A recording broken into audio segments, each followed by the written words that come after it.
Well, hello and welcome to coverage of the 2023 Irish Youth and Senior Championships. We're here at the National Aquatic Centre in Blanchardstown, an HBV production for Swim Ireland. I'm delighted to say India McGlynn and David Thompson alongside for this morning session. It is session 7 of these 5-day championships. We're into day 3 sessions per day. We've got an intriguing program for you that includes men's 50-metre backstroke, women's 50-metre backstroke, men's 100 free, women's 400 free, men's 200 breaststroke, women's 200 breaststroke, and then we've got some relay action for you over 800 meters. So plenty to look forward to on the program today. We'll be starting with some backstroke sprints, but quick thoughts from both of you, David and India, ahead of the start of today's program. Yeah, we've got some interesting races coming up. I'm looking forward to the women's 50-metre backstroke today. We've got Maria Godden going in that fastest heat. So we had Maria hit that world consideration time in her 200-metre backstroke, so she's definitely on form. 200-metre backstroke is probably one of her main events. 50-metre backstroke probably not one of her main events, but it'll be nice to see what she can swim today. Yeah, looking forward to the racing today. A couple of 50 metres to bring you, and then the 100-metre freestyle will be the one I'm looking forward to. The men's 100-metre freestyle, my old event. And I wonder feels kind of open there. You'll come up with. I wonder if there's a name that you're specifically looking out for today. Well, I didn't think Callum would be doing it, but he is. So he's only been training for the 50, so be interesting to see how he can try and hang on for the 100. Obviously double the distance. Yeah. But that field's going to be, I think, pretty open. But it's going to be an interesting race anyway. It should be indeed. We've got plenty of action for you to enjoy. It's for men 15 and over, the 50-metre backstroke, and bear in mind this is an opportunity for many of the age group swimmers. This is a year of training of it, effectively, that leads to this, the culmination of a year's training. And for the age group swimmers, so important, this championship, the Irish Youth and Senior Championships, the Summer Nationals, as they're affectionately known, and we're poolside for you, David and India, alongside. A couple of the favourites in terms of some of the youth swimmers are at the European Youth Olympic Festival in Maribor at the moment, so we are missing a couple of key young swimmers, but we have a very good field overall. Got some of the Paralympic swimmers who are going to be first in the pool in the 50-metre backstroke at these Irish Youth and Senior Championships as day 3 begins. Paul Tritchler, Dylan Prendeville and Ben Kelly will be in action. Starting in the pool, just one length of the pool. Tritchler in 3, Prendeville in 4, Kelly in 5.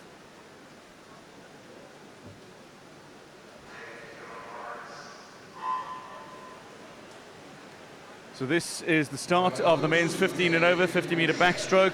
Tritchler going in 3, but it's Prendeville in 4 who's used his underwater well, the 19-year-old from Limerick, the son of Mary and Tom, born with achondroplasia.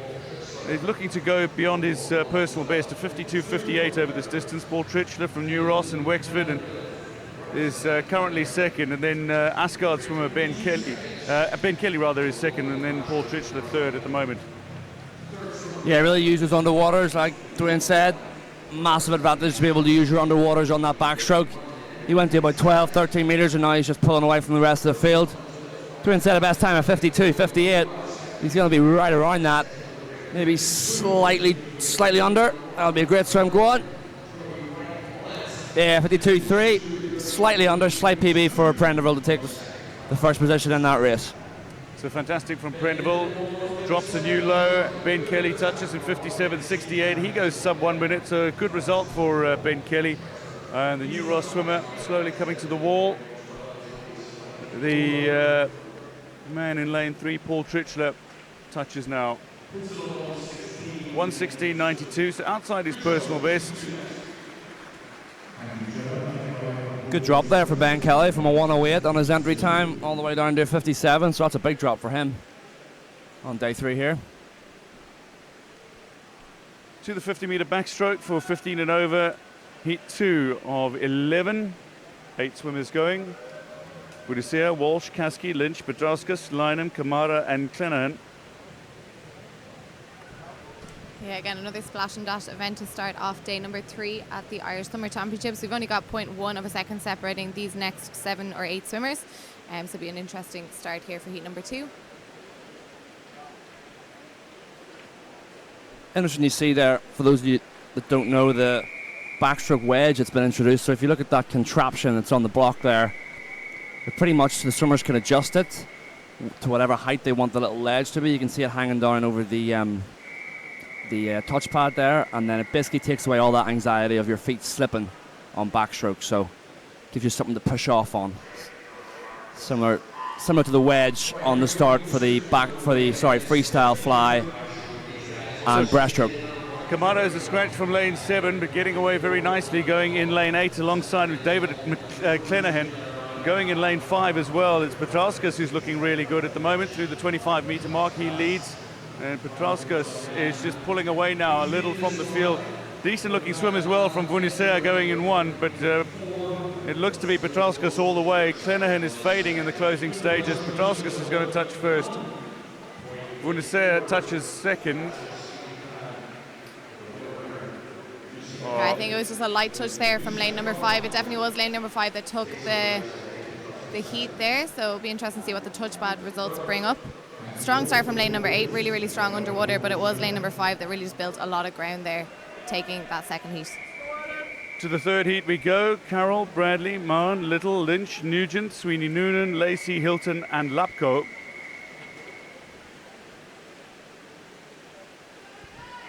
For these swimmers, it's about posting best possible time so that they can qualify potentially for evening finals.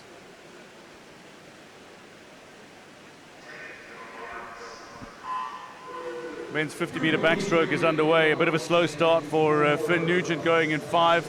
Alongside him, though, Adam Lynch breaks water really early and looks to get into his stroke, but the underwater from Nugent was a good one. Despite his relatively sluggish start off the wall, he looks to be leading through the 25-meter mark and pushing all the way to the wall. Nugent is not being challenged at the moment, except potentially from lane 7, and Rudy Lacey is coming back nicely, but it looks to be Nugent who's going to take this. It might be a tight one with lane 7, Lacey, but Lacey is just out-touched at the wall, effectively by 0.2 of a second. Good swim from Nugent. Absolutely. Nugent was really powerful there coming out of his breakout and going into those first 2 or 3 strokes. He had pretty much gotten up to that top speed within the first 3 strokes, so must have been working on that well in the pool. So strong swim there from Fionn Nugent. Yeah, great stroke rate. Just, you could visibly see if you rewind the stream, stroke rate so much higher than the rest of the field, and that's why even with a slow start, still pushed through the field. Going to heat 4, Connolly, Caulfield, nobody in lane 2, Coleman, Dixon, Trinchenet, Beggs, Ehler, Gray and Whiteley.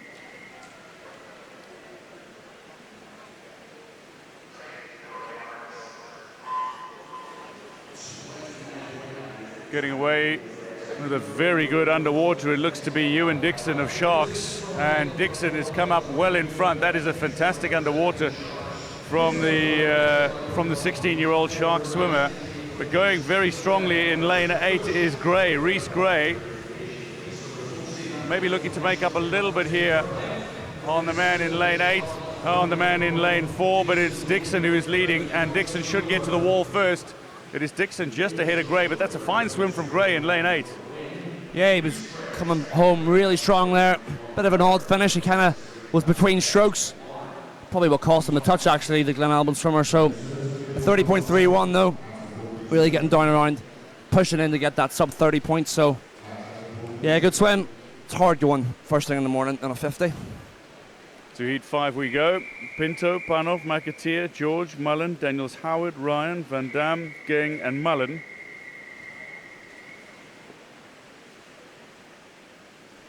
Missing lane number 4, Andrew Mullen.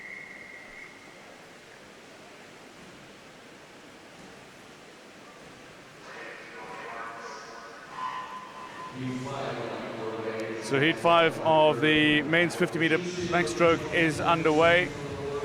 That's a decent underwater from the man in lane 5, Zach Daniels Howard, who's come up in front. On his outside is Mark Ryan and Caleb Van Dam going in lane 7. The 3 of them look to be pulling away from the field, and through 25 meters it's only just Daniels Howard who is leading.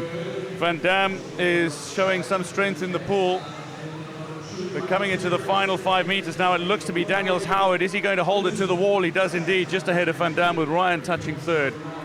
Absolutely. I think it was just a little bit of a glide there from Van Dam. He definitely looked like he was gaining some ground there on Zach.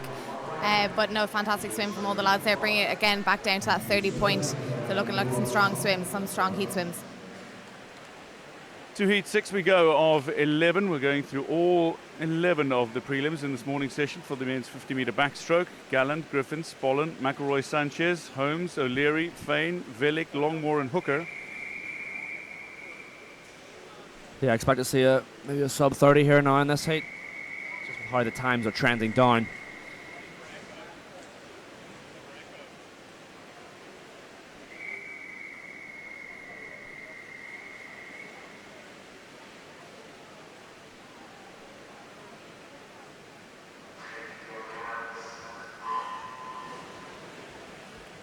Look for who gets the best of the underwaters here, but going in for Zach Holmes has come up a little early, but his underwater was very strong, and he's given himself a decent looking lead here coming up to the first 25. He's not quite half a body length in front, but he is decently in front.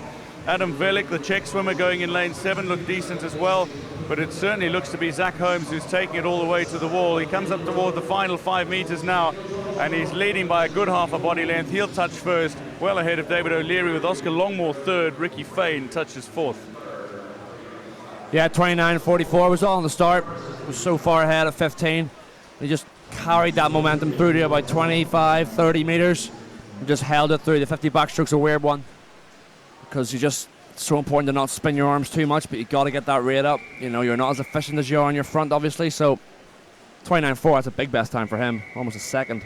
To heat 7 we go. Shaw, Zykov, McNichol, Maguire, Somerville, Keating, Mathers, Rocket, Vaughan and McGrath. 10 swimmers in the heat from lanes 0 to 9.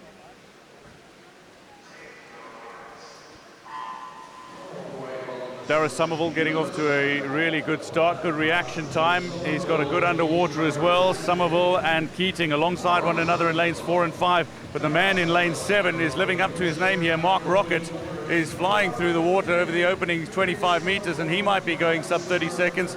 It's Rocket going in 7 who's flying to the wall. An attempt by Keating to try to make up a little bit of ground here on Rocket. Can Rocket hold it all the way to the wall?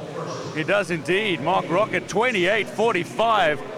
It looked to be sub 30, but sub 29, 28.45. How about that for a swim? That was a fantastic swim from Mark Rocket there. You can see even just from his kick behind, David's spoken about it before, when it comes to that back roll kick, it's really strong, needed in the hip flexors, but he had a really strong flutter kick just underneath the surface of the water, and he was using that as an engine to really power down to hit the 50 on a 28.45. To heat 8 we go. Lipscomb, Mohan, Cuddy, Harris, Keogh, McGann, Killen, French, Bui and Lawrence.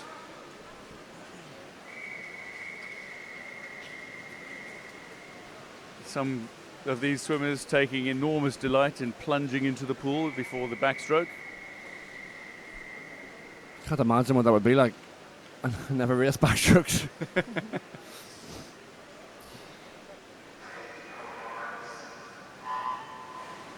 Good reaction time from Jack McGann in lane 5. Got off the wall nice and early, but in lane 4 the underwater from Keogh is really good, and it's McGann and Keogh alongside one another, and the man in lane 8, Patrick Bui, who's got off to a good start through 25. It looks to be Bui who is just ahead, but the two in the centre lanes, Keogh and McGann, it looks to be just McGann who is edging in front. Bui and McGann. Is it going to be Bui or McGann? It might be Bui out in lane 8. Gets there to the wall just ahead of McGann, with Lawrence touching third. Yeah, Patrick just having a much higher stroke rate there than McGann. McGann definitely a lot slower when it came to that stroke rate. He did have a good grip on the water, but I feel like if he picked up that stroke rate just a little bit on those last 10 metres, he would have been able to touch first, but Patrick really powering home on that 28.56. To heat 9 we go. Cormican, Wong, Woolley, Morgan, Cassidy, Marr from Rensburg, Byrne, Neyland and O'Shea. Now Charlie Cassidy is somebody who's gone below 27.5 over this distance. So he'll be looking for a really good time, the 18-year-old dolphin swimmer. So important to get off to a good start. Lovely high body action out of the water from Charlie Cassidy.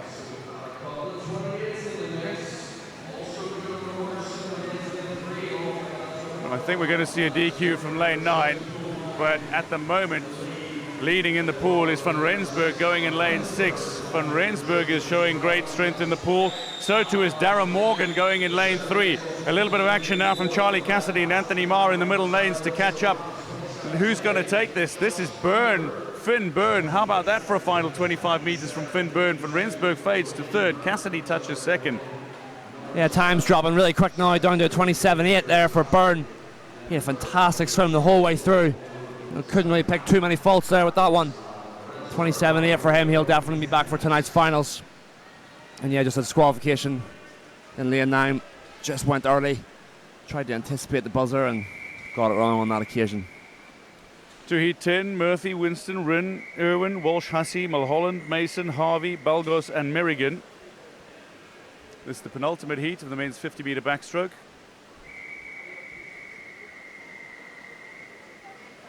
Walsh Hussey, quick over this distance. He goes in lane 4.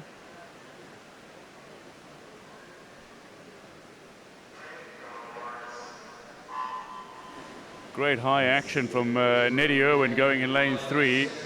He likes to use his underwater, does Neddy Irwin, and he comes up just about in front, does Neddy Irwin, alongside Walsh Hussey and Mulholland going in 5. It's looking to be Walsh Hussey in the stroke who's got this race at 25. He's just in front. Neddy Irwin and Walsh Hussey alongside one another. Oh, just starting to drift a little as Neddy Irwin, and Walsh Hussey might have this one because of that. Indeed he does. 27.66 ahead of Mulholland, 28.14 and 28.15 for the man who touches 3rd, Neddy Irwin. Yeah, Neddy Irwin, you can clearly see has a very strong start, being able to pull himself out of the water that high and pretty much coming up first in that first 15 metres. But it was lane number 4, Matthew Walsh-Hutty, that just had that stronger stroke, keeping his head really still as he powered down that 15 metres for a strong finish. To the final heat of the men's 50-metre backstroke we go. Davis, Woolley, Donnellan, Noonan, Mamutoglu, McLeod, Edgar, Chobot, Rudd, Martin. Daniel Edgar looks to be a DNS in lane 6. But watch out for McLeod in 5. Mamutoglu, though, has gone sub-27.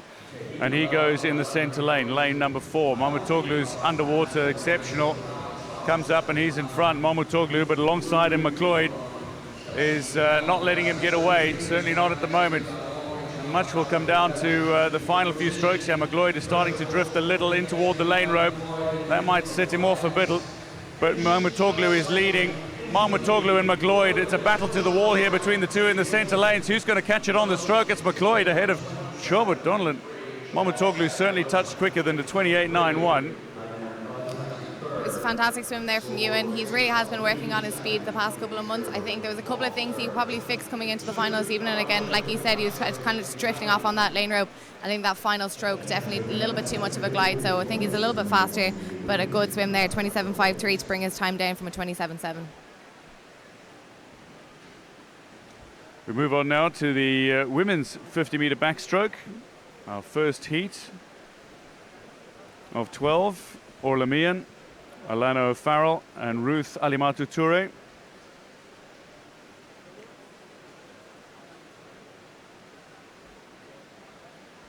It looks like Alimatu Toure is a scratch from lane 5, so Meehan and O'Farrell will contest this race together. This is almost like a swim-off. Two swimmers side by side. It's very much about swimming your own race, but not having swimmers around you, does that affect you in any way in a race environment? Yeah, it would do. It feels less like a race. Obviously, it isn't really a race if there's nobody around you, but I suppose for backstrokers, it's probably harder to see what's going on around you. You're just looking up to the ceiling. You probably have an awareness of where other swimmers are, probably from the turn. But like when you're doing a 50 backstroke, I imagine it's very hard to tell where you are in the race, especially if there's only two swimmers in the race. But coaches always emphasise the fact, swim your own race, don't swim off other people. So, it's that kind of mentality you have to take when there's only two in the race. Coaches always say that, but in practice, does that actually work? Never. I just needed to get official confirmation from the sometimes. two swimmers. Sometimes. Swim your own race. It's not how it works in practice. Orla Meehan going in 3. Alana O'Farrell goes in lane 4 in this women's 15 and over 50-metre backstroke. These swimmers looking to go sub 35 seconds here. And going in lane 4, it's O'Farrell who is leading at the moment, coming up to 25 metres. Yeah, it looked like Alana just stayed under the water just a little bit too long there. She's clearly trying to work on that 15 metres underwater, but it was Orla that just stayed under the water a little bit too long. Alana is powering through now, about half a body length ahead. She's looking strong, steady head position as she comes into these final 5 metres. Her entry time is a 35.1, and she's just going to go above that, 35.32 for Alana O'Farrell. 35.32 and 36.37, so outside PBs for the respective swimmers, the Sunday Well and Limerick swimmers. Yeah, O'Farrell just needed to spot that finish a little bit better. She kind of got caught between strokes and finished on what looked like almost like a quarter stroke, so hard part of swimming to get that stroke right, finish on a full stroke. Heat 2 of 12, Teague, Gillis, Lulling, McNally, Marley, Farrell, Marshall, Fall, Minford and Holland. Only a tenth of a second separating these 10 swimmers coming into heat number 2. Decent reaction time from lane 5. Rihanna Farrell got away quickly. And now looking alongside her is Rachel Marshall going in lane 6, who looks to be hitting the front, and alongside her Orla Fall going in 7. So Fall looks to be leading through the 25 metre mark, not by much though. Also going nicely in lane 3 is Sarah McNally. McNally is pushing the pace a little now and challenging Fall for the lead. Fall looks to be fading slightly as Ruby Marley makes up a little bit of ground as well. Who's it going to be at the wall? It is Fall just ahead of McNally, with Marshall touching the wall third quickest. Yeah, she was slowing up, wasn't she, right at the end, but she timed it perfectly. You know, the others were catching her, the hunt was on, but she hung on for a solid finish to take first position there at 34.5, so yeah, it's the best time for her, half a second, so she'll be over the moon. Yeah, it was definitely difficult to call that race there, but 5 swimmers under that 35-second barrier, so 5 swimmers breaking those PBs coming into our morning swim.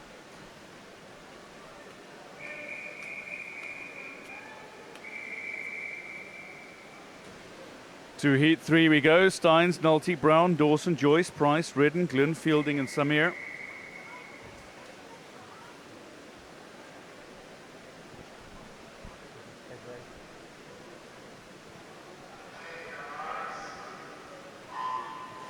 Oh, very slow from Joyce in lane 4.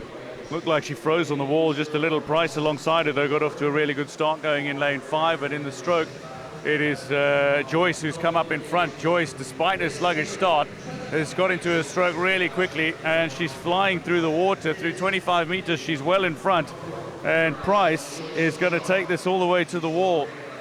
This is a phenomenal swim from Price. She's a good body length in front at the moment. Although there's a little bit of a challenge coming from Red, and Joyce is going to take this. If she can improve on the start, my word, what a swim. 34.34 for Joyce, ahead of Red and ahead of Fielding.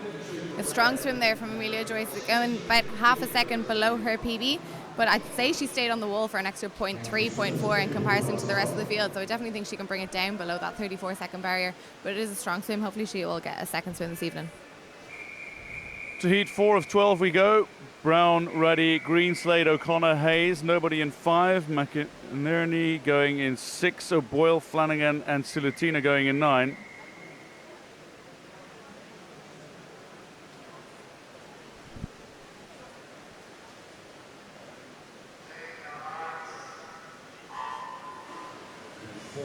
Jenna Hayes nice and high out of the water.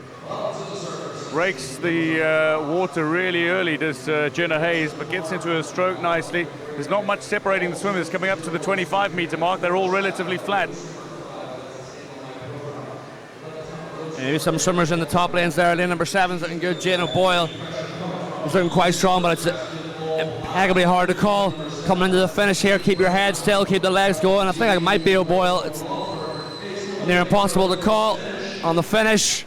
It was O'Boyle, 33.36 from McInerney at a 33.5. Flanagan a little bit back on a 33.9. Just looked to edge ahead that last sort of 15 metres for O'Boyle, the Longford swimmer. Yeah, O'Boyle having a good swim there, so a second below her PB. I think breakout is definitely something that she can work on. I think back roll breakout is one of the most difficult, trying to time that perfectly, so your first pull, you're up at the surface of the water. So again, if she can time that perfectly, if she gets a second swim, I think she'll be breaking that 33-second barrier. To To heat 5 we go, of 12, Crawford, Goggin, O'Toole, Cullerton, Harrington, Morrissey, Scott, Scanlon, Melnikova and Nita.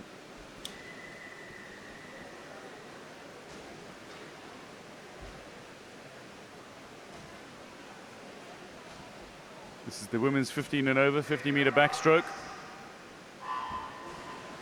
Good start in lane 4 from Carrie Harrington, quick reaction time, but the underwater alongside her from Erin Morrison looks exceptional, and Morrison comes out in front. Erin Morrissey of Kilkenny is swimming really well. 2 lanes down from her is Aisling Scanlon, and Scanlon is going with Morrissey at the moment.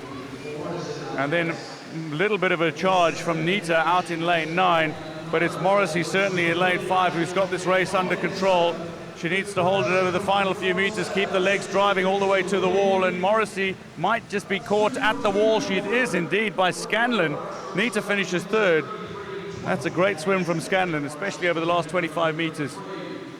Yeah, it was a strong start there from the Kilkenny swimmer. You could see the strength of her being pulled out of the water, and she had a fantastic first 15 metres, but it was Aisling Scanlon that just sped up on those last 5 metres, and I think just a little bit of a glide from the Kilkenny swimmer to finish. To heat 6 we go, of 12, Robinson, Gunning, Smith, Walsh, Marriage, McKeown, Lydon, Began, Glennon, McClelland.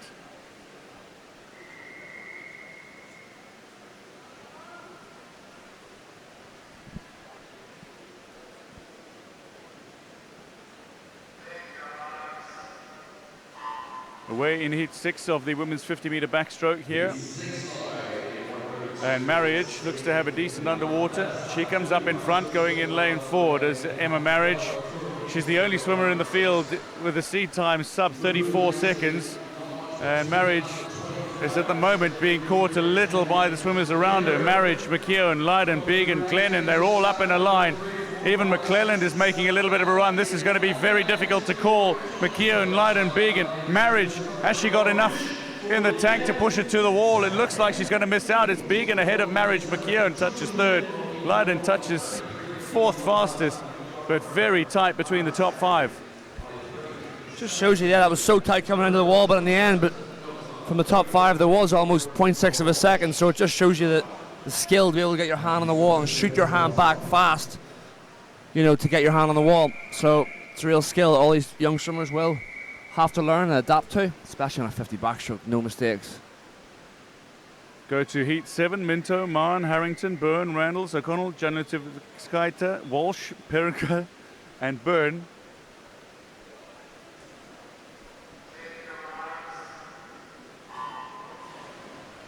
Yeah, I think maybe a little twitch in the block there from lane number 6, Jan Kilovetia. So could be a DQ for her. You got to stay super still before the referee hits the start buzzer, but looks like Walsh in lane 7 who's got this race through 25 meters. She's leading. A little bit of a comeback here from Randalls in lane 4. Randalls is pushing now, and so too is Periguda in lane 8. Periguda pushing up on the outside of Walsh, but Walsh might just have this all the way to the wall, and Walsh touches just ahead of Minto going in lane 0. Periguda touches 3rd quickest. That was a good swim from Minto in lane 0 as well. Going in the outside lane. Well, 33.40 from Minto and Walsh touching at the same time. Yeah, so dead heat there between Minto and Walsh. Strong swim from Caroline Walsh as well, so really strong start. But I think she sits very high in the water, and it's actually one of the only swimmers I've seen so far with her knees breaking the surface of the water when she's kicking her legs. So she has got a strong kick. Maybe if she leans back into that backstroke just a little bit more, she'll be able to come down below that below the 33-second mark.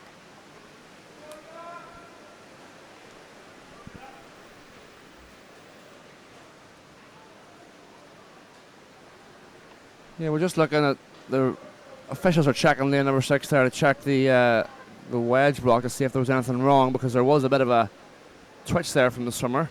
Janutivskaita going in lane 6. Yeah, so we'll see. She definitely moved on the block before, so wondering if that was a swimmer error or was that a technical error. Obviously, if it's a technical error, it must have been a technical error, so she's not been disqualified. On to the next heat.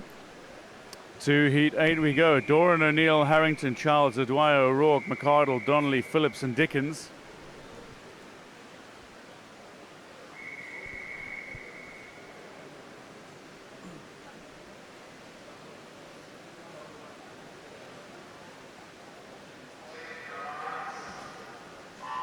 Swimmers will be looking to go sub 32 seconds over this distance.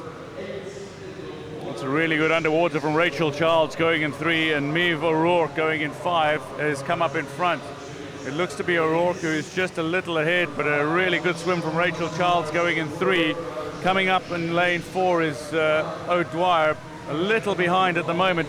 Alongside Childs is Eva Harrington as well going in 2. Harrington is showing a little bit of speed, but it's Maeve O'Rourke in 5 who's got this race under control, and she should take it to the wall comfortably.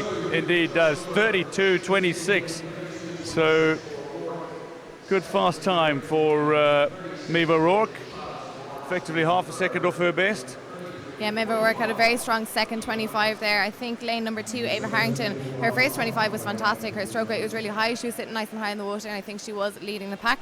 But it just started to slow down on those last 15 metres to allow Maeve O'Rourke to take the win on that heat number 8. To heat 9 of 12, Bailey, Byrne, Rika, Russell, Kennedy, Whelan O'Connor, Fane, Mulhall, Dunn and Murphy.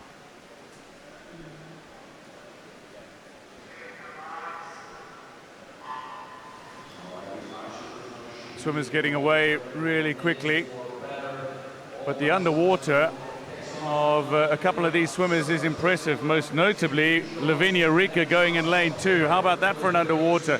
But it's in lane 6, Heather Fane, who looks to be just in front at the moment, and outside her, Pippa Mulhall is just catching her ever so slightly. Heather Fane and Lavinia Rika are leading the way. A little bit of a push now from Niamh Kennedy coming through in lane 4. Can Kennedy make up the ground in the closing stages? I'm not sure she can. It's Heather Fane who touches ahead of Mulhall, with Kennedy touching 3rd quickest. Yeah, that's one of the best technical backstrokes we've seen from the girls here. Heather Fane taking the win.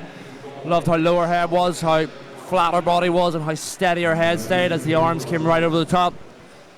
So 31.73, just everything moving forwards in those last 10 metres. To heat 10 of 12, Kelly, Paisley, Lawless, McGrath, Grant, Whitten, Humphreys, Henry, Doherty and Brennan. A reminder, the asterisks next to the names are for swimmers who are not eligible for medals at these championships, foreign swimmers. And that'll come into play during the finals. We're away in heat 10 of 12 in the women's 50-metre backstroke. Good technique underwater from Emily Grant going in lane 4. The 26-year-old has come up in front. Alongside of her, Rosie Whitten going in lane 5 with a decent-looking swim. Rosie Whitten is only 16, up against Emily Grant, 10 years her senior, but Grant is controlling this race through 25 metres. She was well in front, half a body length. Now extending that advantage as she comes to the wall. It's going to be in lane 4. Emily Grant touches ahead of Rosie Whitten, 29.85. Yeah, this was the first of our seeded heats, so we knew that we were definitely going to see an increase in speed, and we did see that there from Emily Grant, the first female swimmer to go under that 30-second barrier, 29.85. That is just slightly below her entry time of 29.93, but as you start to gain this speed, even taking those small 100ths of a second as a PB is definitely a win there for Emily Grant. To heat 11 we go. Maguire, Lee, Doran, Ponty, McDougall, Bailey, Farrell, Marr, Walsh and Blake. Ponty will be looking to go under the 31-second mark, but the swimmer alongside her, Gina McDougall, is a swimmer who's gone well below the 30-second mark, the UCD swimmer, 29.19 seed time. So she'll want to make this the quickest of the morning heats. She knows Maria Godden is to come in heat 12.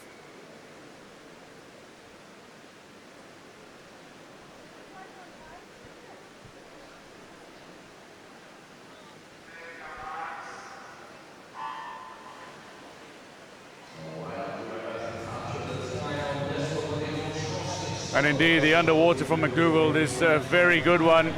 Leah Bailey going alongside her in lane 5 is also up a good half a body length ahead of anybody else in the pool outside of McDougall. But McDougall is leading the way. She's now over half a body length in front, and she's absolutely storming through this field. She's going to touch maybe a second ahead of anybody else, 29.94 and 30.94, a full second ahead of Farrell, who touched second. Yeah, Yeah, Jenna McDougall, she's a strong 50 swimmer, so she specialises in both back roll and butterfly, and you can see that just from her underwater work. She's really strong when it comes to the sprint events. I don't know if she'll be happy with that 29.94. She has tapered down for this event, but it'll be interesting to see if she can improve on that in the evening swim. To heat 12 we go. Mulholland, Sech, Byrne, Litzakova, Godden, Rooney, Nolte, McLean, Curry and Farrington Knight. Yeah, Godden going to be the standout performer here, you would imagine. Almost a full second clear of the field in the 29.11, her best. And we know she's on form from that 200 backstroke on day one. Personal best time in a World Championships consideration time, so... How about the start from Molly Nolte, though, going in lane 6, a fantastic underwater. Alongside her, Cora Rooney, and Maria Godden is now coming into her stroke and through 25 metres alongside Rooney and Nolte, but starting to pull away. Maria Godden, the 21-year-old, based at the National Centre in Limerick. Maria Godden is now half a body length in front. Into the final 5 metres she goes, and she's going to take this race fairly comfortably from Cora Rooney, with Molly Nolte, it looks like, coming home third. 29.21 seconds, 29.7 for Rooney, Nolte third. Yeah, technically a very good swim there from Maria Godden. She hit the wall perfectly as she came in, so her speed was pretty much, she had it up at top speed within the first 3 to 4 strokes, so 29.21. If she can improve on that, hopefully we might see a 28 from her later on this evening. Yeah, I thought her start wasn't as good there as the other two. You know, she's still, her swim speed's fantastic, but don't know how much she was maybe going for that, but she can sort of get off that block a little bit quicker, get that entry a little bit cleaner, you know, and burst out into the stroke. You know, feel like you're exploding out of the water on your breakout and backstroke. India mentioned earlier it's tough to time that breakout correctly, but the swim speed's there. So if she can just fix those skills in the first 15, she'll be 28, no problem. So to the men's 100 metre freestyle we go. David Thompson will be a little more excited here. I'm excited for them all. Jamie Flynn goes in lane 0. Ashley Weaver goes in 1. Nobody in 2. It's Woolley, Newman, George, McGinley, Toomey, Ahmed and Robertson who go in lanes 3 to 9. This action from the 2023 Irish Youth and Senior Championships, the Summer Nationals. The production for Swim Ireland brought to you by HBV. Yeah, the 100 free is always a fun one, because for men or women, because it's just a dead sprint. As fast as you can go, 2 lengths of the pool. Always exciting. You see swimmers die off a lot on the 100 freestyle, which makes for exciting racing. But just the, what have we got? 8 heats this morning, is it? I do. We were chatting about this yesterday, David. So what kind of splits would these boys be looking for? So if they're going out on a certain time, what kind of difference for that second 50 would they be looking for on the way back? Yeah, I mean, they're looking for 1.5 to 2. You know, and when I swam my best, and you know, I swam in a great group of freestylers at Bangor, it was always 1.5 to 2, depending if you're a front end swimmer or a back end swimmer. I was more of a front end swimmer, so it was always usually about 2 seconds for me. But if you're more of a back end swimmer, 1.5 seconds, even a second is the sweet spot. Good reaction time from Alexander Newman, the 16-year-old going in lane 4. And, well, there are 5 swimmers that are all just about level with one another at the moment. Weaver going in 1, Woolley, Newman, George, McGinley, even Toomey is right up there as they head towards the final 15 metres coming up to the turn. Yeah, it's all about approaching this turn and not decelerating into the wall. Swimmers on a 100 free will want to kind of decelerate and anticipate the wall. You need to attack the wall, use the momentum of the turn to drive you into this second 50. And now from here on out, 35 metres out, this is the key part of the 100 freestyle. And it looks like Newman, with a nice breathing pattern every 4 strokes, just keeping the breathing pattern, keeping the momentum going. He's a 56 entered, so he'll be looking to get down 55, maybe even 54, who knows. Newman is controlling this, but Cian George alongside him is coming back at him, and so too James Woolley in lane 3, but Newman looks to have this under control. He does. Ashley Weaver actually touches ahead of Woolley, 56.16, 56.62, but 55.74 for the man who touched first, Alexander Newman. A good swim there from Newman, so a full second below that entry time of 56.74. He's down to a 55.74, so I'm sure he'll be happy with that. He was very strong on that turn, so his hips flipped over really fast, and that's, I think, where he gained a lot of his lead on the rest of the field, and he just held it on that last 50. Yeah, coming off a good 200 backstroke last night for Alexander Newman. You know, he's on form with this meet, good to see. Summer's dropping times and getting faster.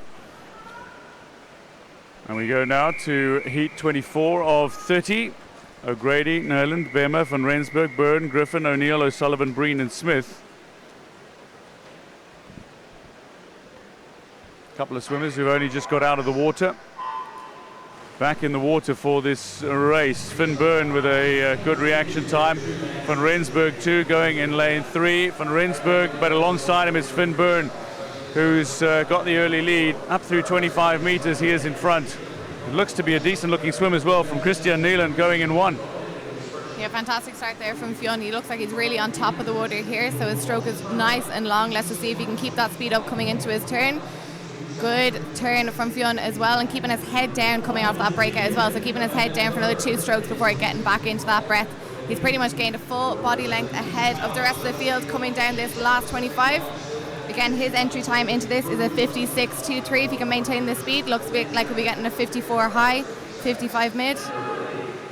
Well, this is brilliant from Bird, a man who came in with an entry time of 56.23. He's going to go well below that here as he touches in 53.85. That's a fantastic time, smashing his PB. Neelan 55.56 and 55.58 was Eamon Smith.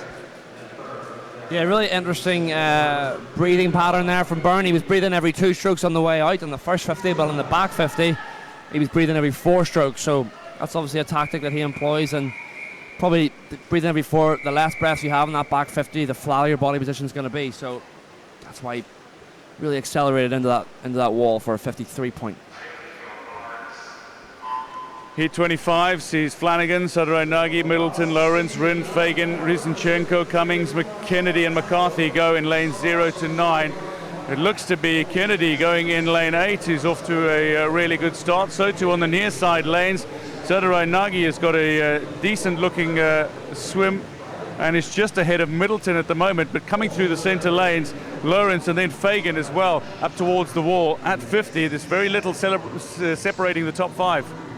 Yeah, Kyle Fagan taking that first split 26.47, but again the other 2 swimmers are just about 0.3 behind him, but he did look like he has a good turn there, still maintaining his lead. Again, interesting stroke here, breathing every 4 like David said on the way back, so again another tactic that he's employing, but it does look like the name number 3 is gaining a good bit of ground here. That is Ethan Lawrence from Bluefin.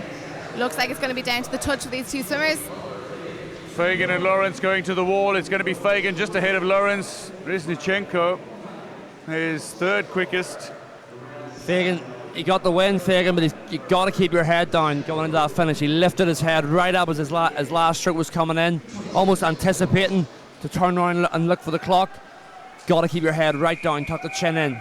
So that 55 could easily have been a 54. 26 of 30, the heats. McCann, Mohan, Shaw, Noonan, Keogh, O'Brien, Mason, Power, Galland and Taggart.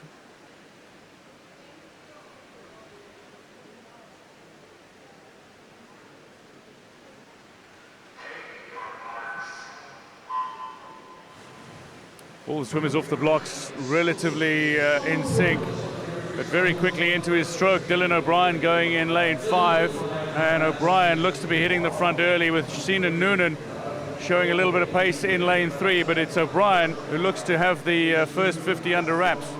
Massive stroke rate there from O'Brien. I don't have a stopwatch on me, but I think he'd probably be up 50 plus stroke rate, 52, 53 stroke rate. He's down at 25.1. Wow. He's absolutely powering. He's opting for breathing every 6. You don't see that too often. He may pay for that in the latter stages, but at the minute he's built up such an insurmountable lead, and he's absolutely flying. Great stroke rate, great intent on this 100-meter freestyle. Beginning to slow up now, the oxygen debt kicking in, but he's going to win by a mile. Oh, he is going to win by a mile. He's got this race under control. While he is slowing up, he's going to set a massive PB at 52.87, the quickest time we've seen so far this morning. Luca Power touches second, 55.12, 55.18 for Noonan, who touches 3rd. 2.5 second PB there for Dylan O'Brien. Real gutsy swim, to be honest. Went out really hard. That stroke rate, like David was saying, was super high. Definitely looked like he was tying up on that last 25, so his left arm really cutting short. But again, gutsy swim, can't take it away from him. 52.87. Fantastic, Dylan. Went out, did the business. To heat 27 we will go. Winston, O'Connor, Zerin, Candle, Mason, Shorkey, Harvey, Smith, Morgan and Mulhall. And Hussein Shorkey is one of the swimmers that we've certainly highlighted at these championships for his wonderful technique. Only 15 years old, the Hamilton swimmer. Yeah, he's entered in a 54.1 now. He'll go way faster than that here. Lovely high elbow stroke, just powers through the water, cuts through the water like a knife. Whoa. Look at that, lovely, right in the middle of the pool there. Darren Morgan got off to a really good start in lane 8, but Hussein Shoki looks decent going in lane 5. In the near side lane, Sean O'Connor looks good going in lane 1 as well. Yeah, technically, I think Shoki just has it on this, even his dive, pulling back and getting that really nice long dive. He was already nearly half a body length ahead coming off that sprint and turning first in a 25.34. That textbook front crawl that we're talking about here, nice high elbow. He's literally cutting through the water, but it does look like lane number 2 might just be getting a little bit of ground on him. Yeah, O'Connor and Zerin look to be coming back a little at Hussein Shoki. Is he slowing up? And the stroke is looking relatively rhythmic, and he'll take it to the wall. It's a 53.13, so not the fastest we've seen in the pool so far this morning, but a very good swim regardless from Hussein Shoki. Sean O'Connor touches second, 54.16, and a 54.27 for Mehmet Zerin. John Mulhall touches fourth. Yeah, 53.1, very good from Shoki. You know, represents Egypt on the international level. Was talking to his coach last night of Hamilton, so he said he's one of the most talented swimmers they have in that program, and you can see that. He'll watch out for him in a few years. To heat 28 we go, and to the seeded heats. So Laughlin, Rinn, Sutton, Leggett, Bailey, Tebbett, Fitzgerald, Riddle, Switzer and Cassidy. This heat 28 of 30 in the men's 100 meter freestyle, and going lovely in lane 5, Ocean Tebbett, and going alongside him in the center lane, Evan Bailey. So Tebbett, Bailey, but lane 3, Thomas Leggett has got into his stroke really comfortably and looks to be charging through the opening 50 here. Yeah, Leggett has the speed. He goes for it. He's not afraid to go for it. But watch Bailey coming back at him. He's on a 24.2, Leggett. He's absolutely going for it. Whether or not he has the back end to keep that up, we shall see. But 24.2 is a fast front end from him. He looks to be almost extending his lead, but Bailey's got a back end too. So Leggett is leading with 25 metres to go. Bailey coming back at him, and Ocean Tebbett is just falling by the wayside. It's Connor Fitzgerald is now up into third. But it is Thomas Leggett who is still leading. Evan Bailey is coming back at him fast. Evan Bailey might catch him on the wall. He does indeed. How about that for a comeback? 0.03 of a second separating Bailey and Leggett. What a finish from Bailey. Yeah, we know that Bailey always has a really strong second half of any swim, so we knew that he was definitely going to gain some ground. Fair play to Thomas Leggett, though. That first 50, it literally looked like he was gliding on the top of the water, so really strong down that first 50 and pretty much into the 75 metre mark. But I think those last 25 metres, he was just tying up just slightly for Evan to take the win. So to heat 29 we go. Kay, Mohammed, McKinnon, Walsh, Hussey, McGeever, Dunyan, Tolba, Allison and Ryan from lanes 1 to 9.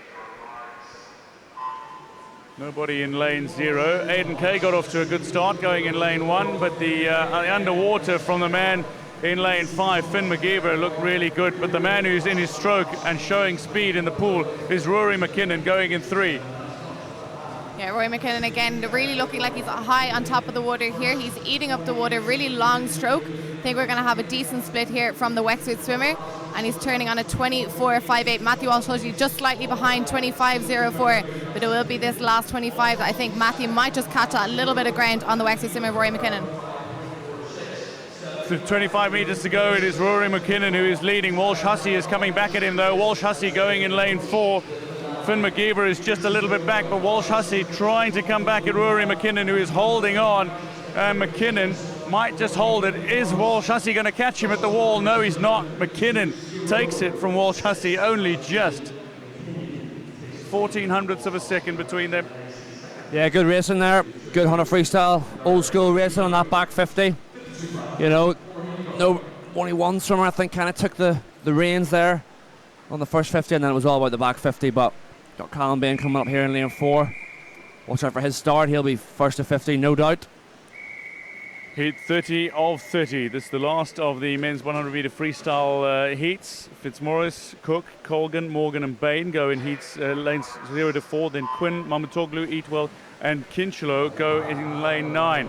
Callum Bain with a great start indeed, in the lead by half a body length after the underwater up through 25 metres, and Callum Bain has taken control of this race by the scruff of the neck. Yeah, he's got a very low stroke rate. Don't know how much he's really going for this one. He's definitely not pushing it on the front end. Jerry Quinn's overtaking him. He may just be biding his time to make the final tonight and then go for it tonight. Yeah, he's only out at 24.8, but Danny Morgan's actually our winner, our leader out in lane 3, 24.7. So watch them all pick it up now coming down this back 50.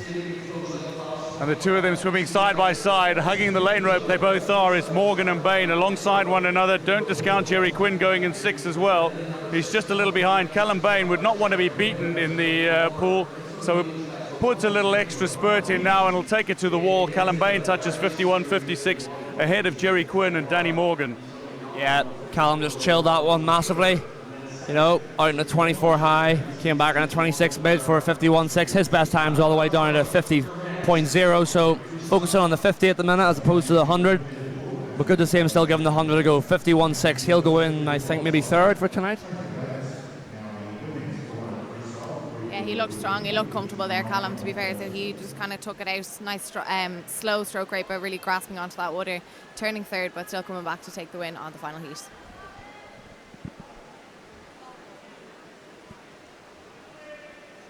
So moving on now to the women's 400 meter freestyle. I know up on the screen it says 100 freestyle, but it is the women's 400 meter freestyle that's coming up now. And we have, I think, 6 heats. 1, 2, 3, 4. Yeah, 6 heats of this.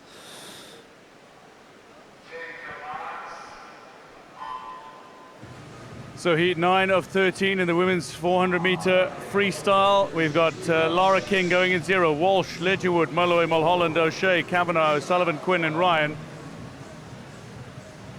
And not a race where we're going to see a great deal of sprint action, but indeed a race that we'll see swimmers testing themselves and trying to push for times. Going in lane 2, it looks like Alice Ledgerwood is leading out, the Trojan swimmer, coming up towards the first 50.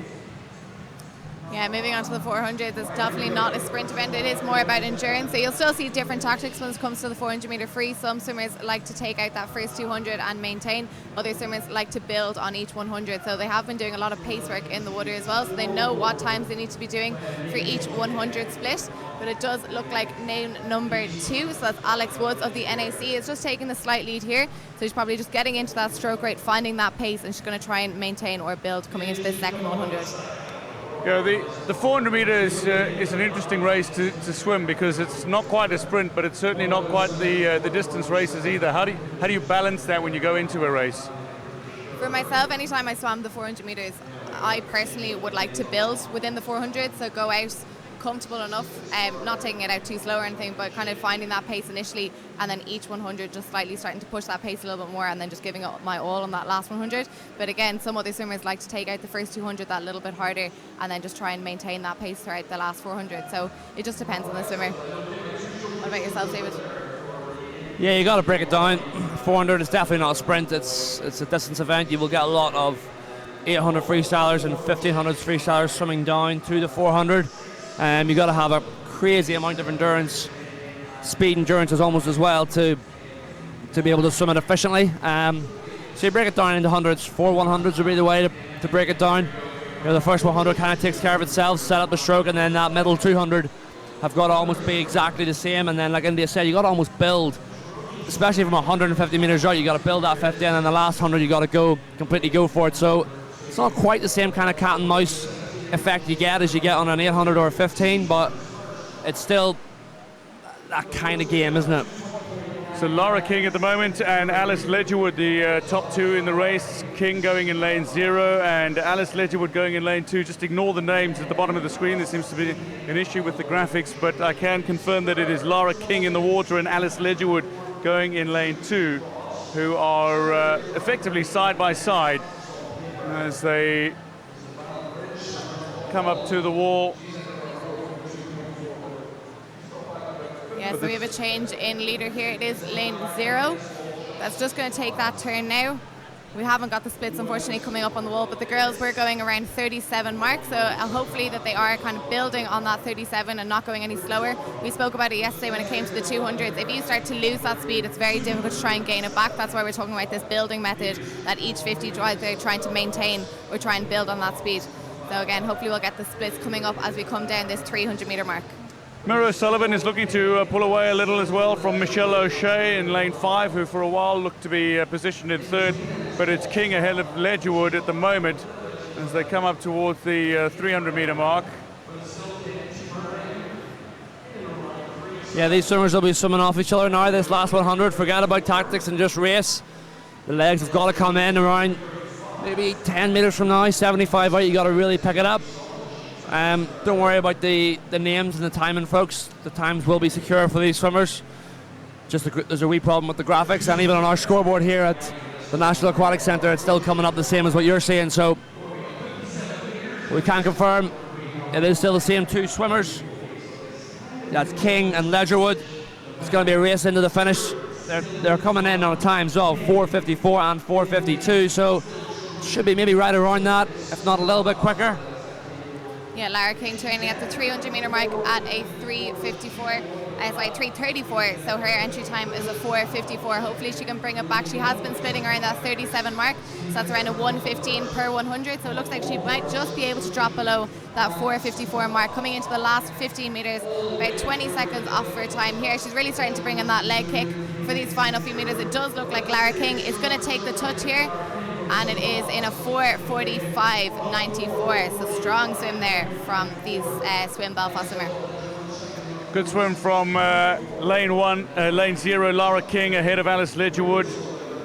O'Sullivan from lane 7 touching third quickest overall. 4:45.94.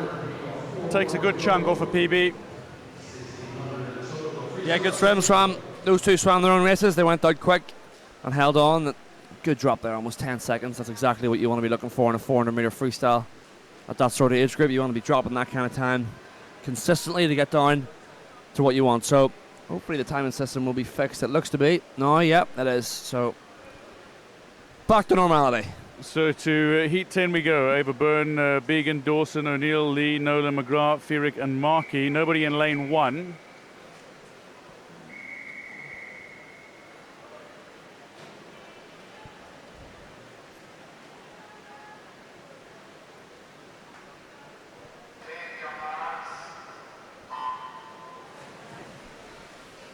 So in terms of the strokes, in terms of the turns, in terms of the starts in this 400 metre freestyle, how significant are the smaller aspects that are very much a part of the race when it comes to the shorter distances? Starts and turns in the 400 freestyle, is it as significant?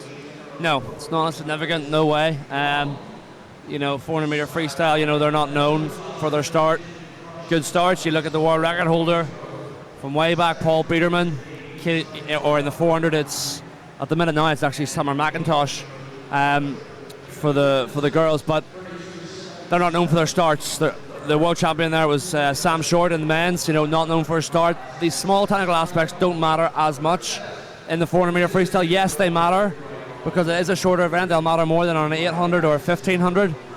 But if you are losing 0.2, 0.3 on a turn, you add up 7 turns, that's almost 2 seconds. So it is less important because it is more of a cat and mouse kind of game. But the bigger, like for example, for a 50 metre freestyle, if you got a bad start or a bad underwater or a bad breakout, the race is over. If you have a bad start here, the race isn't over. You can bring it back. So it's definitely more focused on the energy systems of the training as opposed to the skills aspect. So Ellen Lee is leading in lane 5. And O'Neill alongside her. Ava Nolan going nicely in lane 6, and going in lane 3 is Amy Dawson as well. But it looks to be a fairly comfortable swim here for Ellen Lee, who's coming up towards the 150 metre mark now and will touch in front. Yeah, that's big and going in 2. Ellen Lee looking strong. Again, her split is 35.55. We did speak about it before, kind of talking about being able to swim your own race, and I feel like endurance and mid-distance swimmers definitely need to be able to do that, so they're not focusing on the people around them. They need to be able to go out. They know what paces they need to be holding throughout this entire 400 metres. I'd say it's actually probably a much lonelier event to have to train for as well. So I know for sprint events like yourself, me and David, we'd probably do a lot more sprint events against our teammates. Mid to long distance swimmers, they probably just have to put their head down and swim up and down the pool for a couple of hours. So fair play to them because it's a difficult event to train for. Ellen Lee still leading the way through 200 metres, 2:18.32. She touched in ahead of Nolan and Began. O'Neill is still there, 22:23.78 she goes. When do you kick in this race? When do you put the hammer down and up the tempo? Well, it depends. I mean, it depends what sort of tactic you're going for. It would be around 100 to go. 100 to go, 75 to go maybe. Definitely by the last 50 you're completely going for it. If you're going maximum effort, you know. Some of these swimmers might not be going maximum effort. You know, especially you'll see it in maybe the later heats where they'll just do enough to get to the final.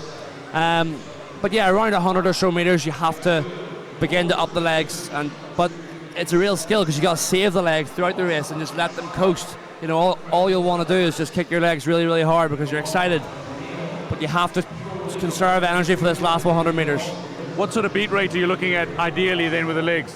You're looking at a 2 to 4 beat kick, I would say. 2 to 4 beat kick on the first 300 or so meters, and on that last 100 you're looking at a 6 beat kick. You're looking at the best swimmers in the world. If you go back and look at the World Championships, any great 400 meter freestyler, Katie Ledecky, you know, Titmus. Ledecky, Titmus, McIntosh, yes. The legs will go like crazy on the last 100. You know, that's consistent. So, and it's something that's very hard to do. It's not easy just to do, just kick your legs. But you see now, our leader, Ellen Lee, yes. Yeah, she's up on her leg kick now as well. She's certainly upping the tempo here with 75 meters to go. She is several body lengths in front at the moment and looking to put down the hammer just a little, upping the pace, upping the kick rate as well, as you spoke about. Yeah, she's got a 6 beat kick there. I was counting, around a 6, almost 7 beat kick. Perfect. Her coach will be over the moon with that. She's turned in a 36.3 there for a 4:08. Yeah, she should PB here. Yeah, you can definitely see her pace is starting to increase. She was sticking around the 36, 37 mark, especially around that 300 meter mark, but she's brought it back down to that 36 low for that second last 50, and she's coming down this final 50 strong now. Her entry time, Ellen Lee, is a 4:49.09, so it looks like she might just dip below that if she just keep her head down for these last 7 meters or so. So Ellen Lee is going to come home in a very comfortable time, a 4:44. That's, well, 4:43.21 that she comes home in. It's Nolan who's only just holding on here, I think, to second. It is Nolan just ahead of Began, with McGrath touching 4th fastest as they all go sub 4:55. Yeah, Ellen knew what she was doing there. She had her paces set out well. So again, 35, 36, 36, 37, 36 and 35 for those 50s as she came in. Swimming her own race pretty much. Entry time 4:49, and to bring it down to a 4:43 is strong swim. So Lee well ahead of Nolan, nearly 10 seconds ahead of Nolan in that race. Comfortable victory for Lee. To heat 11 we go. O'Neill, Doyle, O'Brick, Doherty, Miskelly, Kislova, Lidan, Walsh, Svobodova and Robson. A bit of a drop. Well, not too much of a drop in time here. 4:43s in the middle, so expect some 4:30s maybe in there. Miskelly recently moved to Ard Swimming Club under coach Curtis Coulter. We're underway in heat 11 of 13 in the women's 400 meter freestyle, and a race where the athletes are swimming for times to qualify for finals. But this looks to be a fairly early lead for Doyle, Kiva Doyle and Molly O'Brick, maybe alongside one another with Sophia O'Neill very much up there. But don't discount Miskelly, a 16-year-old odd swimmer. Is a 4:43 swimmer at her best, and certainly knows how to swim a tactical race and swim her own race. Sometimes though you see swimmers go out and try to build a lead, break up the field and then stay in front by that margin that they've created. Other times we see the more cat and mouse type of swimming. Which do you think suits which swimmers, and how do you sort of break that down as a coach? It is true. So I'd say even diving off of 400 meters, the urge to break out nice and fast after that dive and just try and create a strong lead. I'd say these swimmers really do have to train that. But to be honest, there's probably the swimmers that some are leaders and some are catchers.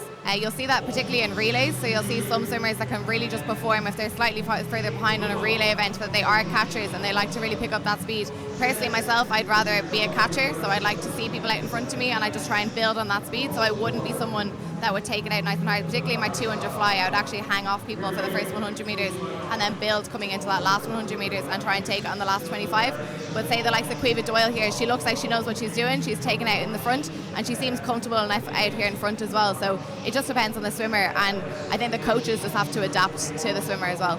Caoimhe Doyle leading at the moment ahead of Eva Walsh. Kiselova going third quickest so far, the Czech swimmer, one of the small contingent of Czech swimmers who've made their way to the Summer Nationals to compete. So and then 7 as well, Eva Walsh. I like the look of her stroke a lot. Very, very low. If you look at her white hat there, top of your picture, you know, look at how low her arms are coming over. She's not over rotating or swinging. Right, so she can build this quite nicely and do her own race. She's actually maybe just taking the lead. No, just behind, but she's catching up slightly now. If you look at her split there, 35.9 compared to Doyle's 36.9. So she's picking up the pace. So that was obviously her tactic to build that. Let that first 300 take care of itself, and now she's going to put the hammer down and begin to go. But her technique is very, very nice. And in the middle as well, in the blue hat in lane number 5, is Kiselova of the Czech Republic, coming through really nicely as well. Kiselova, Walsh and Doyle certainly in front. It's interesting to see the difference in kicks as well. Kiselova, for example, is kicking a lot stronger throughout, but little bursts from the other two. Doyle and Walsh burst and then a little bit of a trail, burst, a little bit of a trail. Is there a specific guideline that says this one is more effective than the other, or does it just depend on the swimmer? I don't think there's a specific guideline.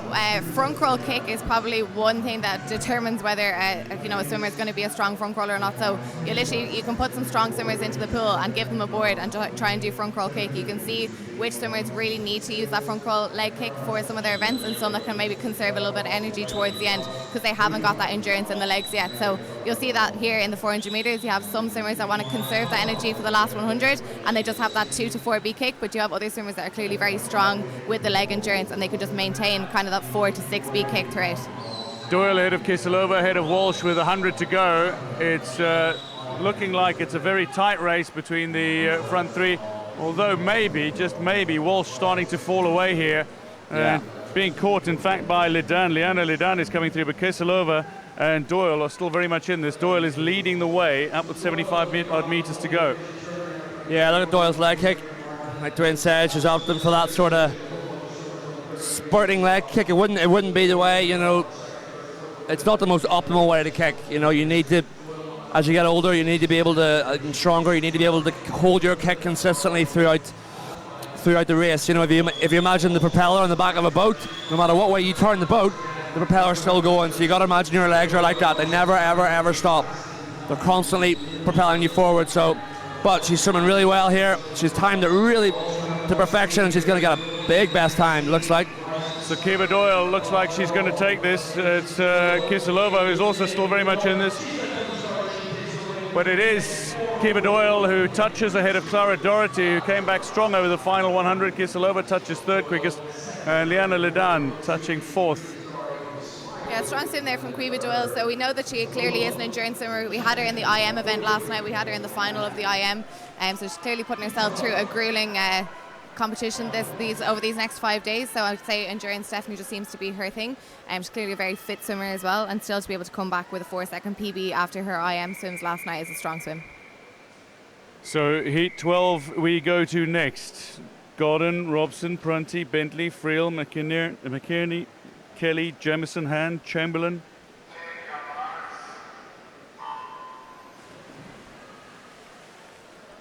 McInerney going in 5. Robson is a DNS from lane 1. But it's Rebecca Friel who is leading the way early on. Hazel Bentley is also going fairly strong.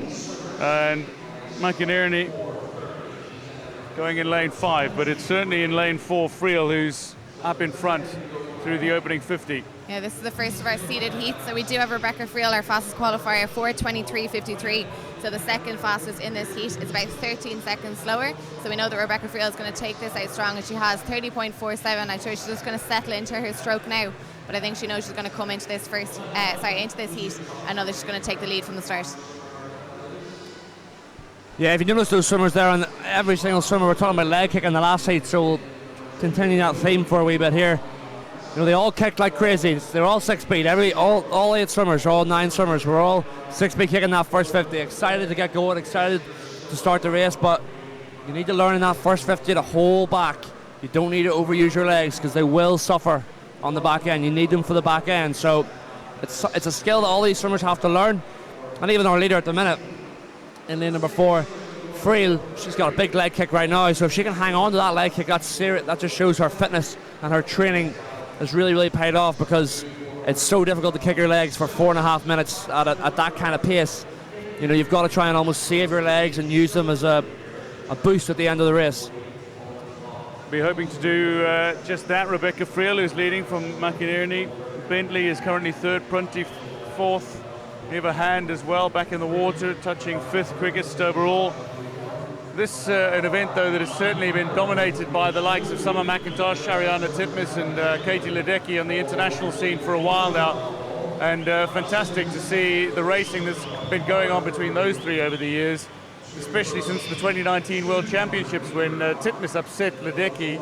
She did it again in Tokyo, and she did it again at the World Championships now, actually breaking Summer McIntosh's record. She was, what she swim, 3:55, I think it was. Did she break a world record? Yeah. Oh, she did, right? 3:55. She, remarkable. I think with Titmus, like McIntosh, just very recently on the scene. She also has the women's 400 meter individual medley world record. She broke Katinka Hossu's mark. Yeah. So McIntosh very new to racing on the big stage. Titmus and Ledecky being there years, and Titmus just seems to be able to do it on the big stage. She's got that bottle. She's able to just win when it matters.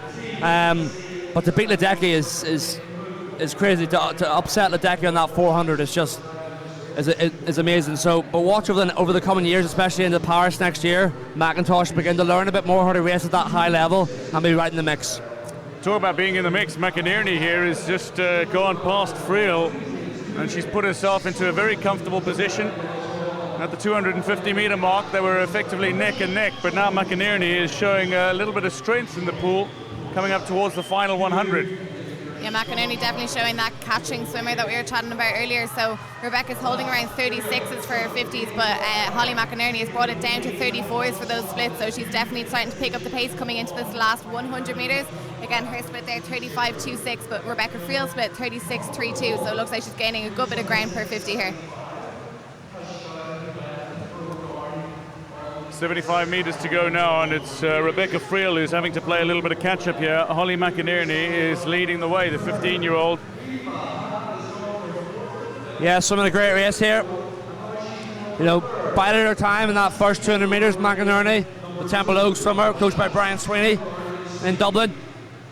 So she's come through there. She's split a 35.5 for 4 minutes dead at the 350 mark. So watch the legs begin to come in. Like I said, Friel, too much leg kick for me on that first 150 metres, and she's slightly paying for it now. Yes, she's able to keep the legs going, but how much of her legs tired throughout this 400 metre freestyle? McInerney pulling away comfortably.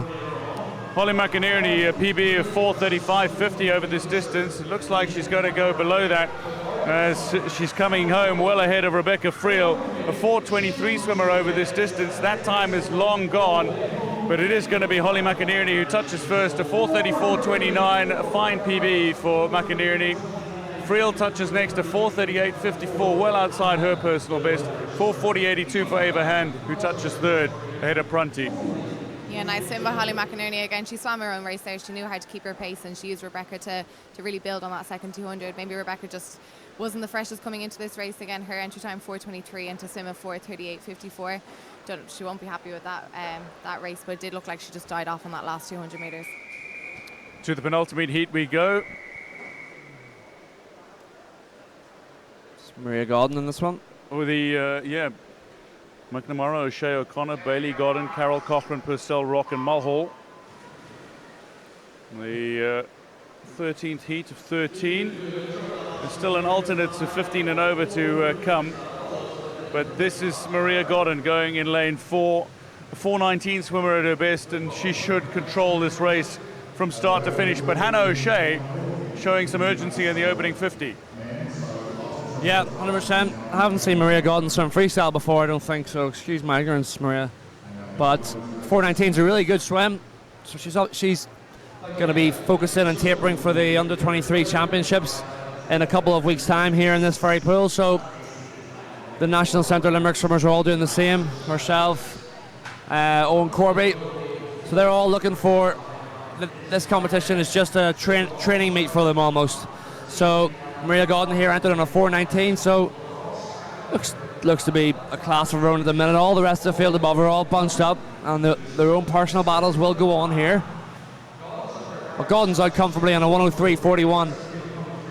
Comfortably, 3 seconds ahead of the field, so just out of the 50 back earlier as well, so doubling up this morning.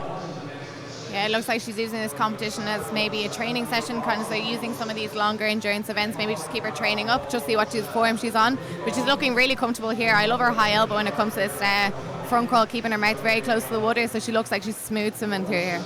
Yeah, it looks rather metronomic. Does it take an effort, a very deliberate effort, to get into that state where you can hit that metronomic rhythm and tempo in the pool?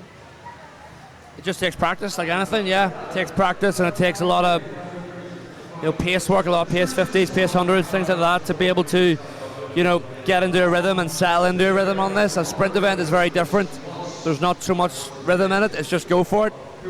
Whereas with this, you have to settle into a rhythm and you have to almost let it go like clockwork. So, yeah, I mean, it takes a lot of work, a lot of practice to be able to. I mean, she's got a lovely freestyle. Look how smooth it is. Just nice low stroke rate, good leg kick behind, the head's nice and low. So, yeah, she's at a 2:09, so she's not going to be 4:19. I wouldn't imagine. She'll be 4:23-ish, something like that, if she keeps this pace up. But yeah, it's practice. It's just practice, like anything. It's not her event anyway, so I'd say she's coming into this anyway, and no pressure on herself. She can just come in, swim a strong swim, find whatever pace she wants to settle into for this 400 metres, and it looks like she's settling in well. Again, her splits are pretty consistent. She's gone 30.5, 32 high, 33 low, 32 high, so it looks like she's very comfortable here. Coming up through 250 metres now, and it's a fairly comfortable advantage for Maria Godden, 33.36 over that last 50, 2:43.18 as she touches. Just ahead now of Ella Carroll, who is next to the wall. Ava Rock is currently third, and a little further behind her is Jessica Purcell. Purcell and Rock, swimmers who battled it out for a medal in the 1,500 metre. But I'm the talking leader, about that leg kick before. So Maria Godden here, she has a very strong 4B kick here coming into the 300 metre mark. Let's see if she does pick that up at all coming into the fast. And there she goes. That's a stronger leg kick coming onto this last 100 metres. Again, 33.1, still consistent with those 50s. Let's see what she can bring it home in. Yeah, class of her own. From behind the field there.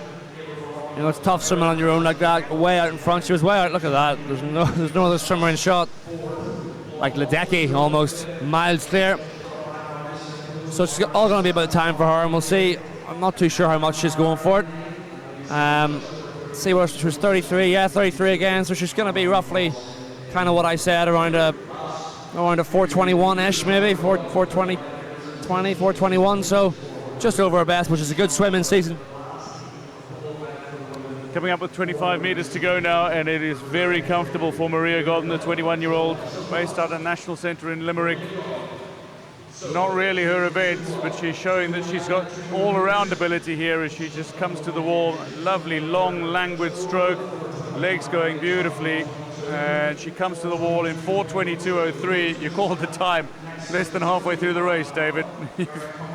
Yeah, well, You've done this before. When you watch swimming long enough and you do it as long as I do, you pick up on wee things. So generally you look at it by the first 200 and you'll see what time it is and the splits are going and you'll work it out in your head. But 4:22, that's 23 seconds over her best.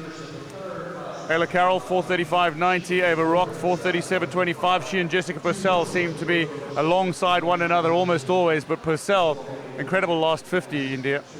Absolutely, majority of the field there going at 32, 33 for that last 50, but Jessica Purcell coming back in that 31, so you can see she's a strong endurance swimmer. So Maria Godden ahead of Ella Carroll, Ava Rock and Jessica Purcell in this final heat of the women's 400 metre freestyle.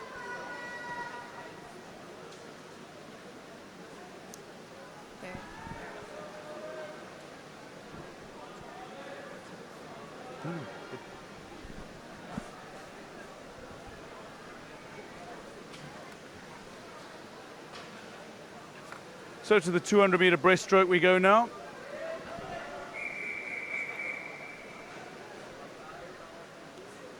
Foley, Bowen, Jacquemin, Cascante, Garvey, Glover, Davy, Melia and Lanigan in lanes 0 to 8.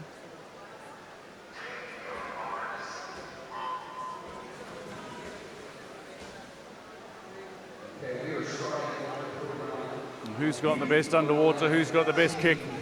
And as we get underway in the men's 200-meter breaststroke, this is a punishing event, but it's been remarkable to see as well just how many swimmers have spoken about since the advent of social media platforms and the ability to watch videos of underwaters of the great swimmers, how it's improved their own time.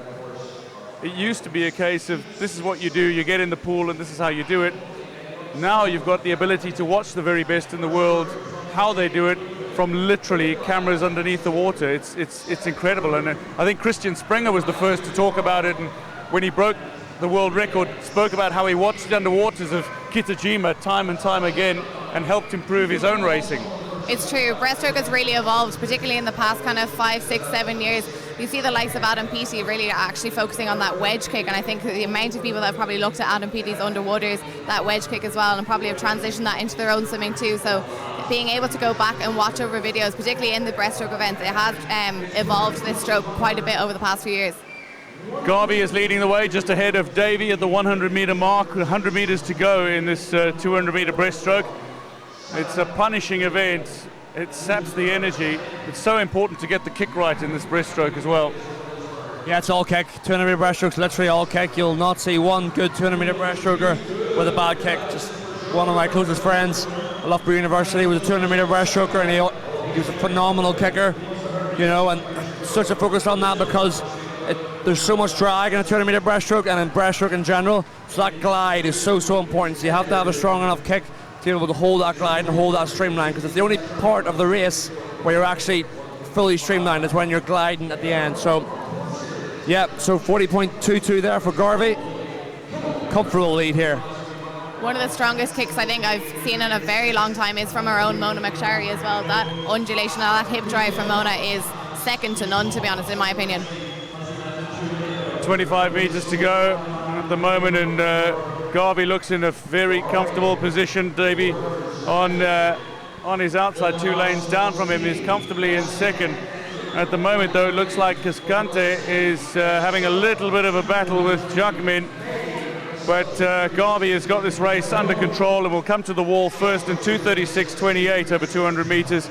Next is Thomas Davy, 2:39.49, and it is Jacquemin who touches third quickest ahead of Cascante.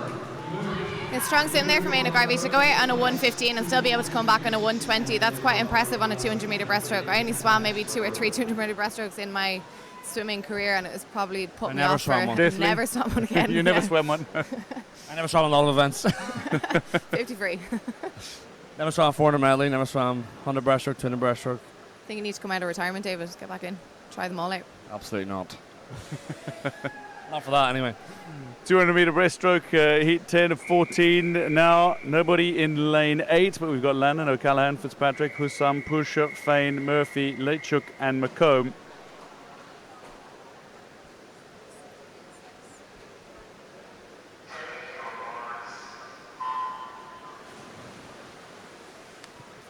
Underway in the men's 200-meter breaststroke, heat 10, and very early, looks like Cillian Murphy is showing some pace. So too is Fitzpatrick going in lane 2. But this is about pacing yourself as much as anything else over 200 meters in the breaststroke. We've spoken about the fact that it's all about kick, absolutely, but you can't also take it out a little too fast.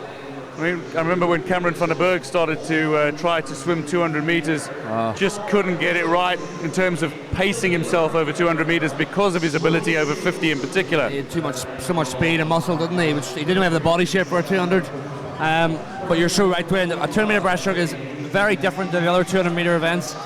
If you look at all the world record holders of the past times, at the minute it's Zach Stubbledycook at a 2:05.9. Before that, it was Anton Chupkov, the Russian. Before that was the Japanese, Watanabe. They all don't go out quick. Zach Stubbledycook, if you look at the Tokyo Olympics, you know, when he won the race and set the world record, you know, I think he's 4th or 3rd, 4th maybe at the 100. He's way back. It's very much a became a back-end race, not a front-end race. Very, very different in the other events, 2 and a fly, 2 and a free. You've got to be out there and in the mix at 100. Yes. So it's all about, I don't really know why that is. It's all about just being able to come home strong. I think it's because you slow down a lot on 200 meter breaststroke events. So if you have more energy on the back, it's really going to cost you even more. It's the same with the likes of our own Dara Green as well. So he'll always say watch his second 100. It's never the first 100 for Dara. It's like he'll probably touch third or fourth even in our own Irish Open Championships, but it's the second 100 that you'll really see Dara push through. So Cillian Murphy leading the way at the moment ahead of Ewan Fain, and it looks like Yasin Hussam is coming back, showing a stronger final 100 here. But it is Murphy who is leading, and Hussam touches ahead of Fain actually at the 150 mark, 152.52 for Murphy at the wall. He's going to be bringing it home fairly comfortably, you would imagine. But the battle for second is an intriguing one, as Hussam looks to have shown a burst of energy and brought himself back into this race with a very strong back 100. But Cillian Murphy has got this race under control.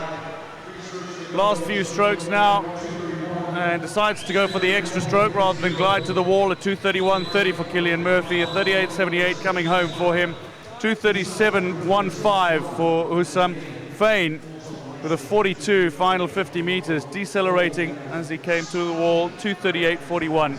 Impressive gutsy swim there from Cillian Murphy. He took it out pretty much from the dive. So off the dive, he was out first, took that first 100. Thought that his stroke rate was quite high, so I didn't know whether he was going to die off a little bit, but he actually just kept building. The third 50 split was a 40, and then that last 50 split a 38. So his entry time was a 2:42, and he brought it home on a 2:31. So gutsy swim. To heat 11 we go. Delaney, Karchenko, McDowell, Logan, Fitzpatrick, Streltsov, Morris, Hare, O'Brien and Jordan.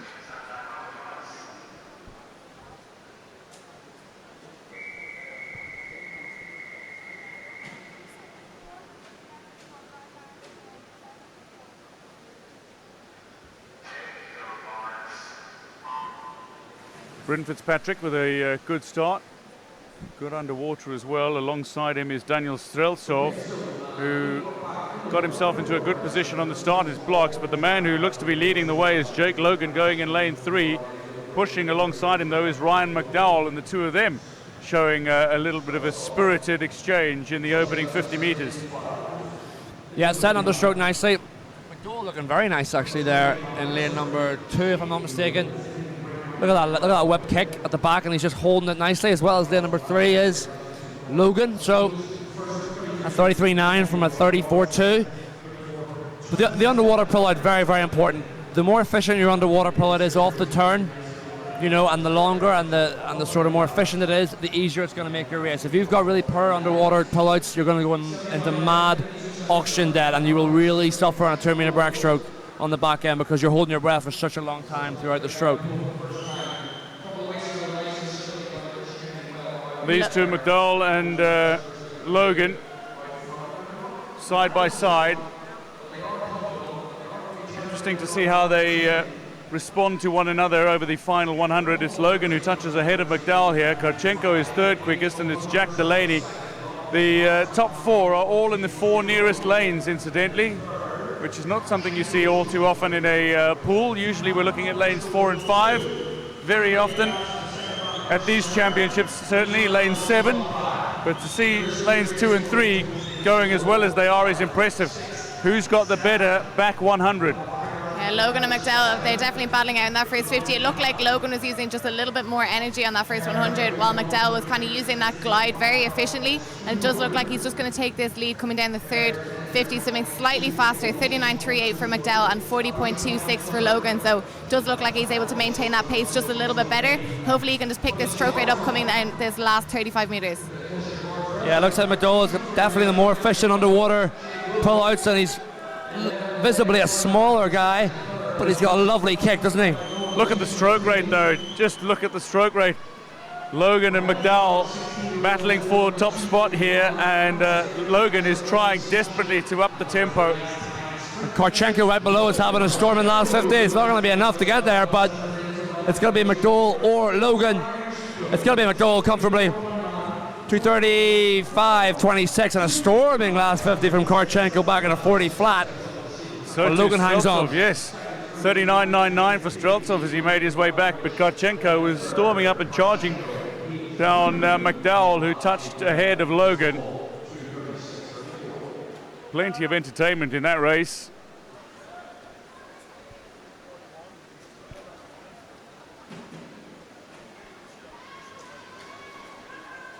Now to the first of the seeded heats in the men's 200-meter breaststroke. We've got McGrath, Hughes, Cardwell, Manley, Cook, Berryman, Hilton, Fain, Walsh and Slachter. Cook, a 2:13 swimmer at his best. Should be able to control this race from the start, Cook. And looks to use his underwater well.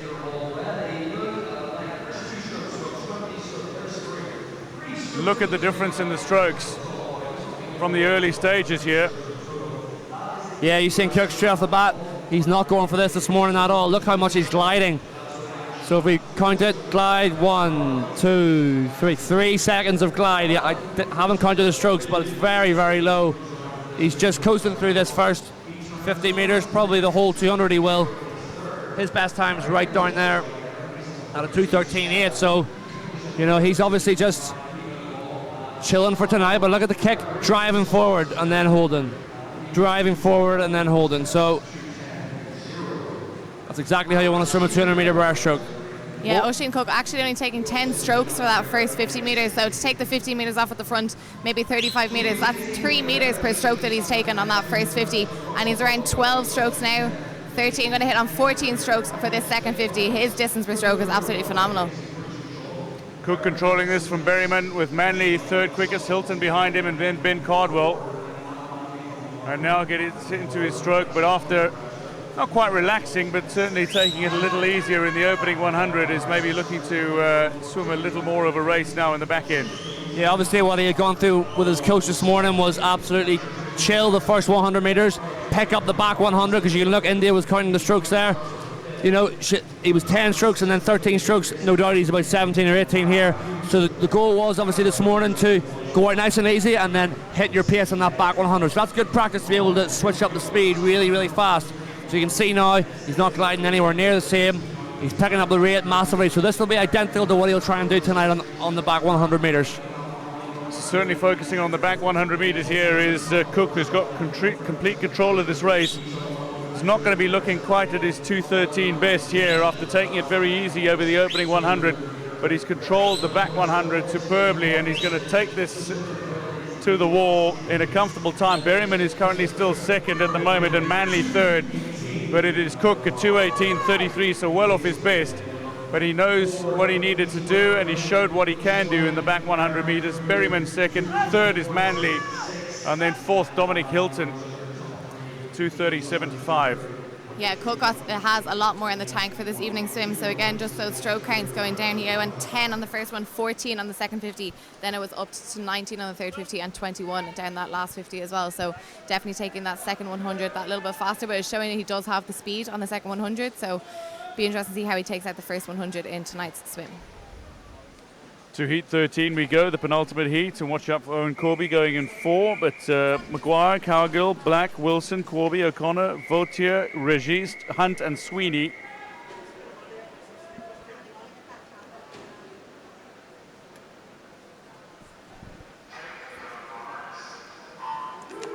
We're away in the penultimate heat of the men's 200-metre breaststroke.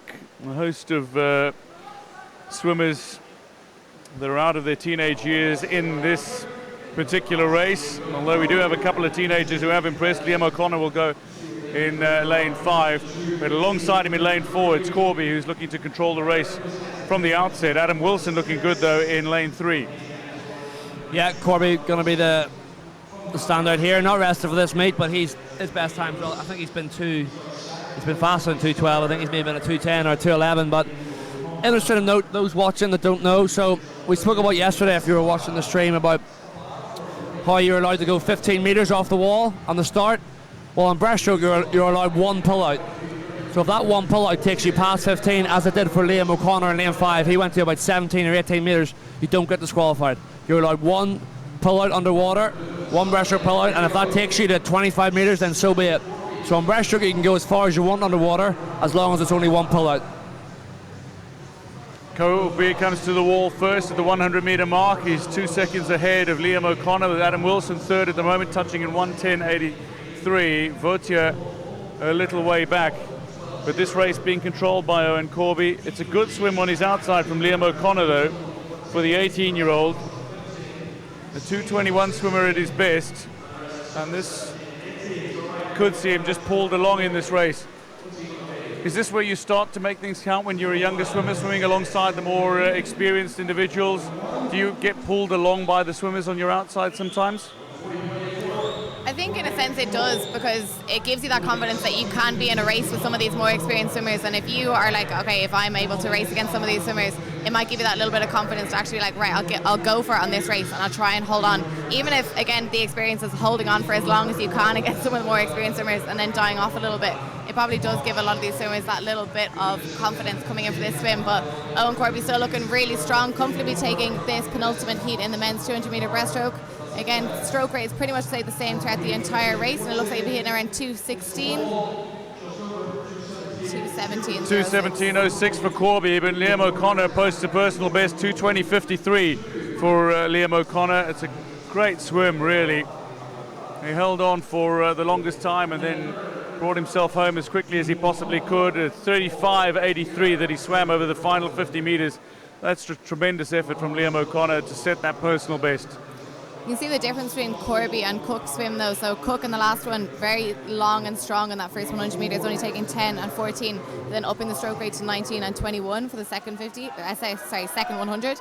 But Corby there, he literally maintained his stroke rate throughout, so going out in 12, back in 13, out in 14, back in 14. So you can clearly see his distance per stroke and his grasp on the water kind of maintains throughout the entire 200.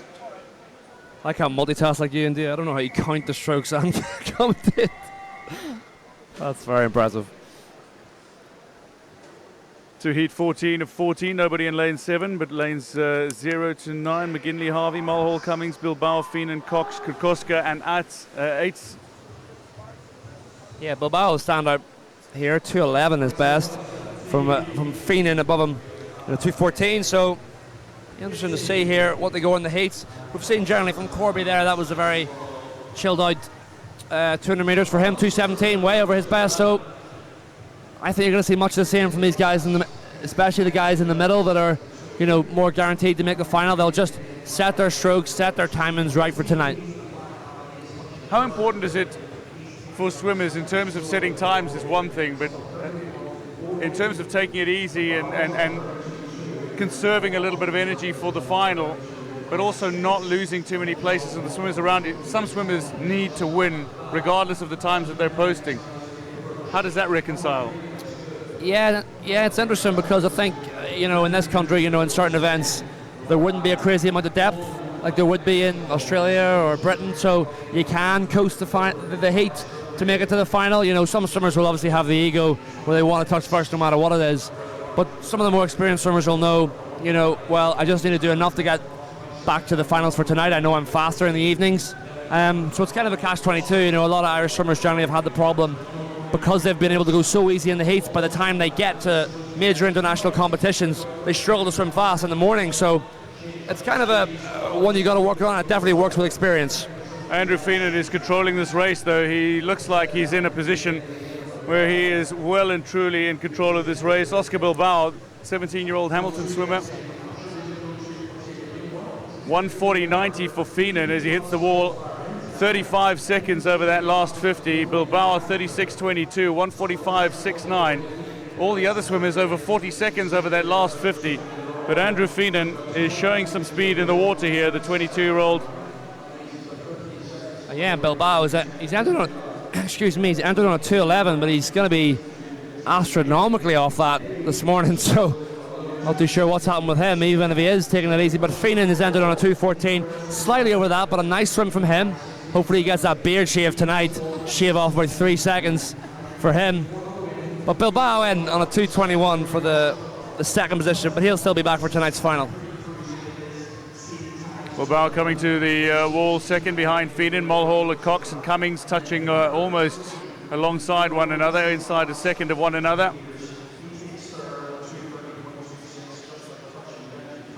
Harvey, Krakoska, Aids and McGinley rounding out the heat. A 2:16.99, but well controlled. Andrew Feenan controlled that race, controlled his own race.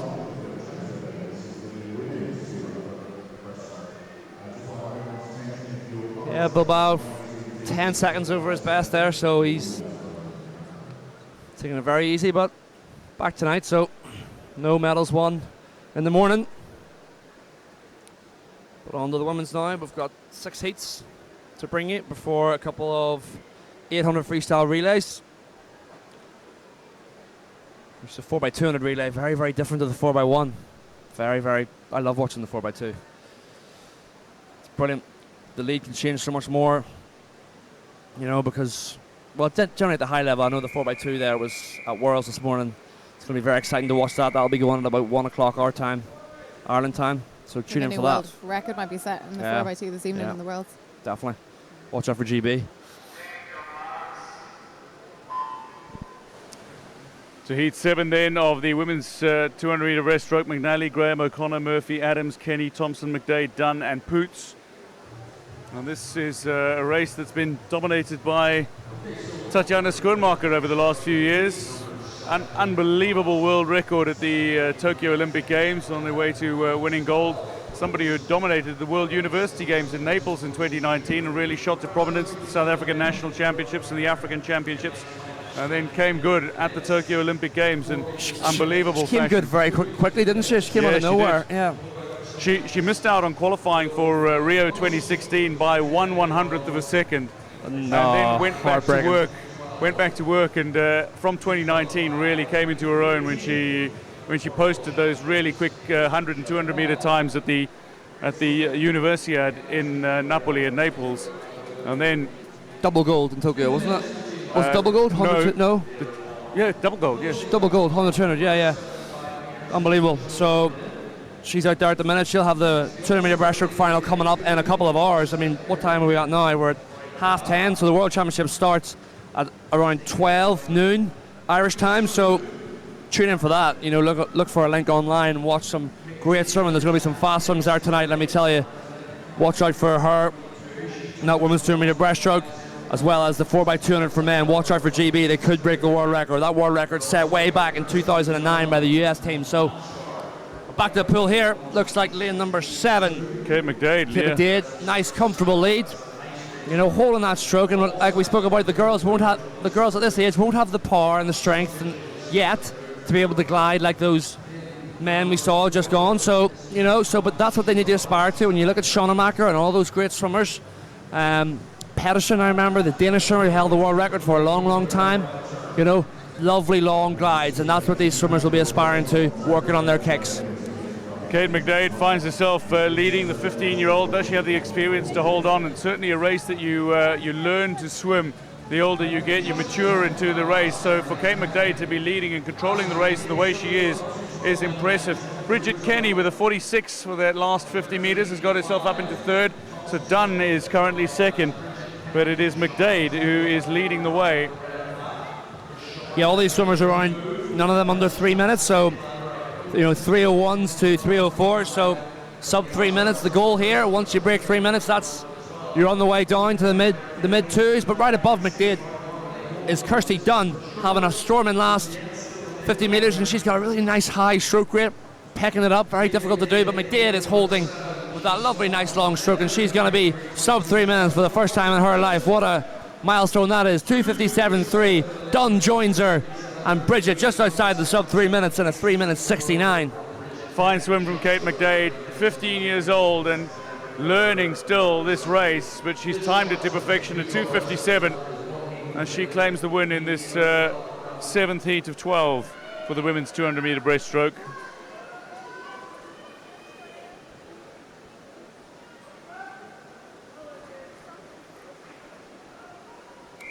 Nobody in lane 3 for heat 8. Quinn, Lennon, O'Boyle, Robinson, Coleman, Colfer, Walsh, Hannon and Hegarty.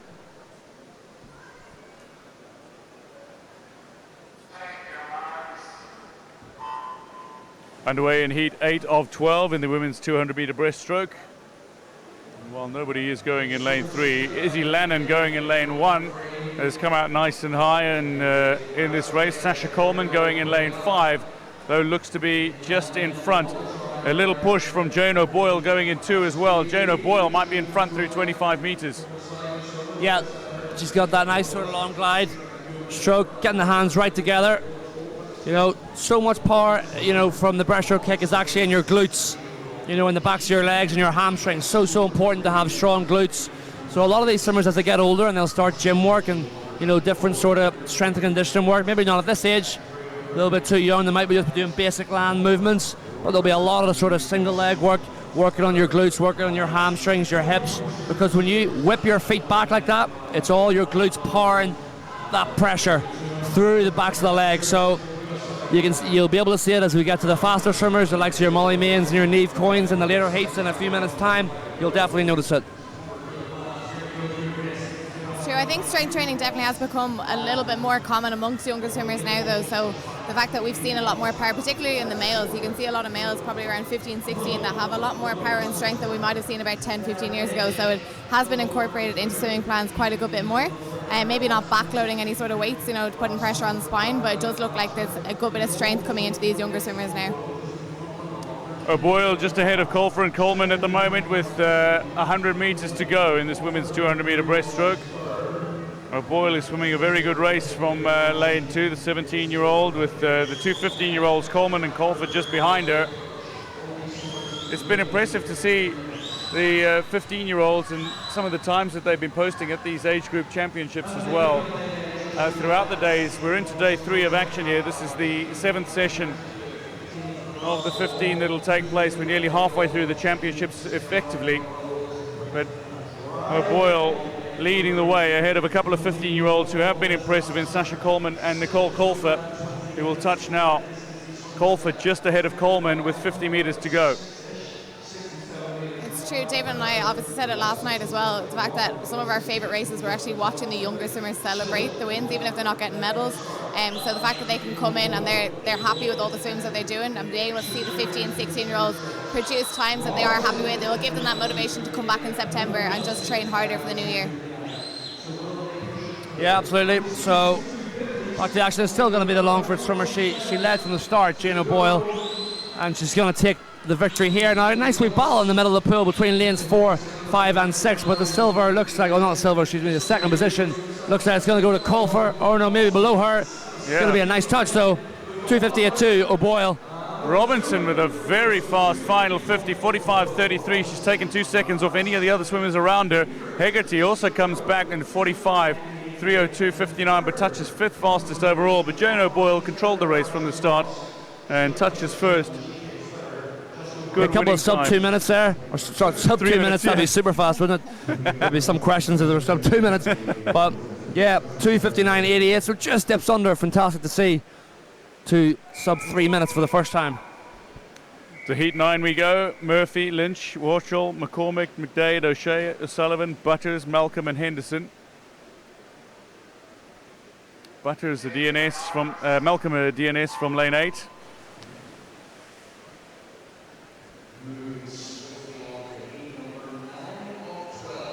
So on to our third heat of the women's 200 metre breaststroke for this morning. So all of our swimmers here have an entry time below that 3 minute mark that David was just talking about earlier. So hopefully some of these girls can produce some fast swims. It looks like our early leader is going to be lane number 3. That is McCormick of Longford, looking nice and strong here, getting into a good glide, but not too far behind her is lane number 2 as well. That's Julia Wartall of Longford also. So 2 Longford swimmers taking the early lead. Coming up to the first 50 here, it is going to be McCormack in lane 3 who touches first, ahead of Warkle and Lynch. Butters looks good as well from lane 7, and Fiona Henderson in lane 9 touches 5th quickest overall. Not much separating the swimmers at the moment, 2nd to 5th. But McCormack is leading the way. Doesn't necessarily have this race under control completely, but she is giving herself a really good platform to maintain this advantage throughout. A very strong second 50 as well here from McCormack. Yeah, another Longford swimmer. So we had O'Boyle in the last race, you know, swimming, taking control of the race. This Longford swimmer now, McCormack, doing exactly the same thing. So it's obviously a tactical thing from the coach to say get out fast. You know, so 1:22.1, so she looks fantastic. I don't really see her tying up too much, but don't want to give her the commentator curse. But yeah, look at her hands as she comes right forward. Her hands are right together. If you look at other swimmers and they streamline through and their hands are apart, that's just drag, that's just water hitting the top of your head, and that's just slowing you down. So hands nice and tight together, head right down between it, and she actually looks to be extending her lead as well. Clearly Longford likes to produce some 200 metre breaststrokes. Dara Green, coming from the Longford club initially as well, that was his club. He just swam his 2:12.2 over in World Championships as well, so I know he's been back to the Longford club quite a few times to take some drills with the young girls when it comes to their 200 metre breaststroke, so clearly it's paying off here for the Longford swimmers. Fiona McCormack is maintaining that advantage now, over 3 seconds ahead of Fiona Henderson, who is second. Warkle currently third, another of the Longford swimmers. But McCormack coming up to the final 25 metres here, and she's not only holding on, she's extending her advantage. It looks like Henderson, though, is finishing strongest of all the swimmers in the pool, going in lane 9, the very top lane. Fiona Henderson is showing some strength in the closing 50, pushing for that second finish, and this is going to be well below the 3-minute mark here, as McCormack comes home now in 2:51.76 for a new personal best, ahead of Henderson, who swam 44 over that final 50 metres, opposed to 2:54.18 ahead of Warkle, who touches third. The two Longford swimmers in the top three. Yeah, obviously the Longford coach.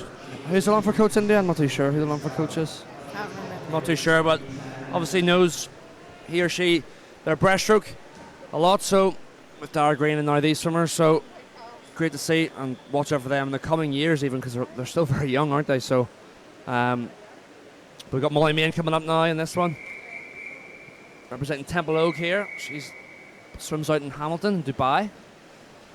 So she was a great junior 200 metre breaststroke, so I'd love to see her push that on even more into the senior end. Yes, the women's 200 metre breaststroke: Hartnett, Purcell, McNamara, Podovtseva, Main, Gardner, Nolan, Rika, Noble and Burns. But it is going to be interesting to see how Molly Main goes. The 2:33 swimmer at her best over this distance. And as she goes in lane 4 and looks strongest from the outset, through 25 she leads by half a body length. Yeah, I love watching Molly Main swim. Even her timing when it comes to that breaststroke kick into the drive of her glide at the front, she looks really powerful, looks really strong, and even though she's already coming about half a body length ahead, I'd say this is a comfortable first 50 here for Molly. So let's see what time she's going to turn on here. 35.45, strong start, and again, look at that underwater. Strong kick, good pull out, and breaking out really well. I'm a little surprised we didn't see her in the IM, though, given how strong she is all round, despite the fact that she is very much a 100 and 200 metre breaststroker. I thought that she might be going in the IMs as well, but opted out. And Molly Main got this under control for now in her favourite event. Yeah, sometimes you got to pick and choose your battles, don't you? Sometimes, depending on what your training regime, how it's going. You know, sometimes you can't swim at all, even if it's your best stroke, you know. For certain swimmers, like myself, I only had 1 or 2 events in me. I was rubbish at all the others, so I was picked for me. So a lot of these swimmers, they can swim a lot of events, but they have to choose. They can't just swim everything. They'll be too tired by the end of the meet. So she's helping just to swim the breaststrokes here so far. I think was she maybe in the fly? She was in the fly earlier. Fly as well. Week, so yeah. maybe working on different things, you know. So it's all learning curve for these swimmers, even at this level. Talking about a learning curve, there's a great learning curve for Molly Main in the pool, undoubtedly, but Beth Gardner is showing that she's learned a few things as well. She goes up now onto the shoulder of Molly Main and is not allowing Main to completely get away from her. Going nicely in lane 2 as well. Ava McNamara is showing some speed, but it's Molly Main who is leading, not by an enormous margin from Beth Gardner. 41.6 over that last 50 metres for Gardner. That is some going. So Gardner clearly swimming that little bit faster than Molly Main here. Molly Main's underwater is just giving her that advantage off the walls, but it does look like Gardner is getting a good bit of strength. She's using Molly really well in this race, just hugging off her shoulder. If she swam just a little bit closer to that lane rope, she might just be able to pick up a little bit more drag from Molly Main here. Doesn't look like Molly's going to be posting anywhere near her 2:33 time, but it's a strong swim from Beth Gardner from the NIC.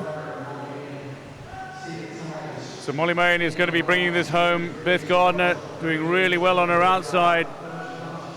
It's Main who touches first, 40.99. Gardner couldn't produce another 40, 42.41 she comes home in, but those two well and truly ahead of anybody else, 238.1 the winning time. But Esteva with a strong finish, 246.23. McNamara, 246.51 for her. Yep, class of their own, them two, you know, 238 and 239, so expect faster from them tonight for sure. Main's entered on a 233, she might have even been faster than that, I think she has. So, yeah, that's the first of our seeded heats. 2 more heats to bring you of the women's 200 metre breaststroke before we have a couple of 800 free relays for men. To the next heat we go. Allende, Ryan, Doran, Jones, Cook, Doyle, Aiken, McCabery, Campbell and Kova.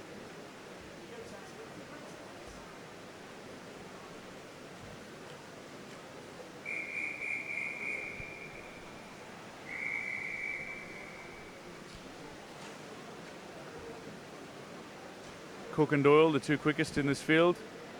Cook going in 4, the 20-year-old, out of Limerick, 231 swimmer. Going in lane 6 is a really good start from Aiken. Used her underwater nicely, but it's Cook who comes up in front. Going in lane 2 as well, Aoife Doran is showing a little bit of speed, but up in front is Alwyn Cook. Yeah, Cook showing the most intent here in this first 35 metres. You can see her timing's very, very nice. She's waiting to kick almost right at the end just to make sure she's constantly having a driving force forwards. So we go 35.5 for Cook, a second clear of the field from Jones, from Doyle. So yeah, she's probably one of the only breaststrokers I've seen so far today that actually gets into that perfect streamlined position after every single stroke. So you can see here her body is completely straight just before she breaks out for that next stroke. So she really drops her head down and she's using that drive well. David spoke about it earlier. It is coming from that leg drive, coming from the glutes, which is able to push forward on every stroke. So Cook controlling this race. She knows Niamh Coyne is to come in the next heat as well. But Cook would love to go sub 230. She touches 114.9 now. 114.98, so she's going to be outside the 230 mark. Yeah, she'll be sub 230. She'll be maybe around 236, something like that. Maybe 236, something like that. 237 maybe.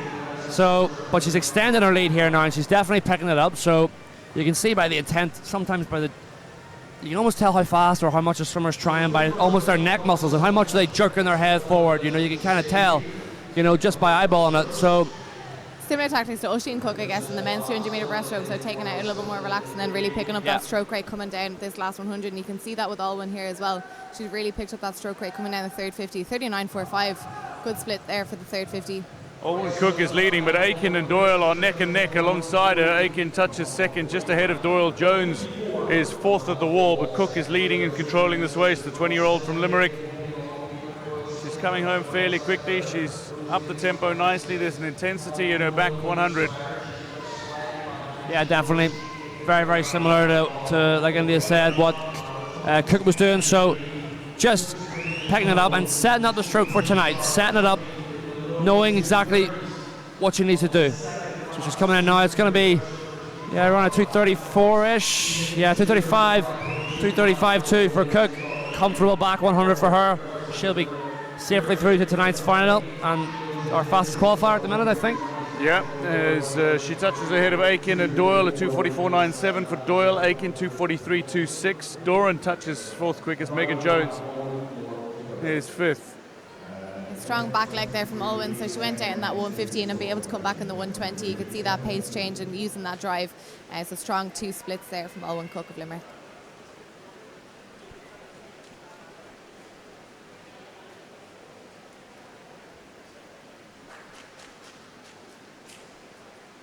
To the final heat we go. Watch out for Niamh Coyne going in lane 4. And we've got McMaster, Saradai, Nagy, Kidney, nobody in 3. Coyne, Salah, Suarez, Caulfield, Kinsler, Walker and Lund.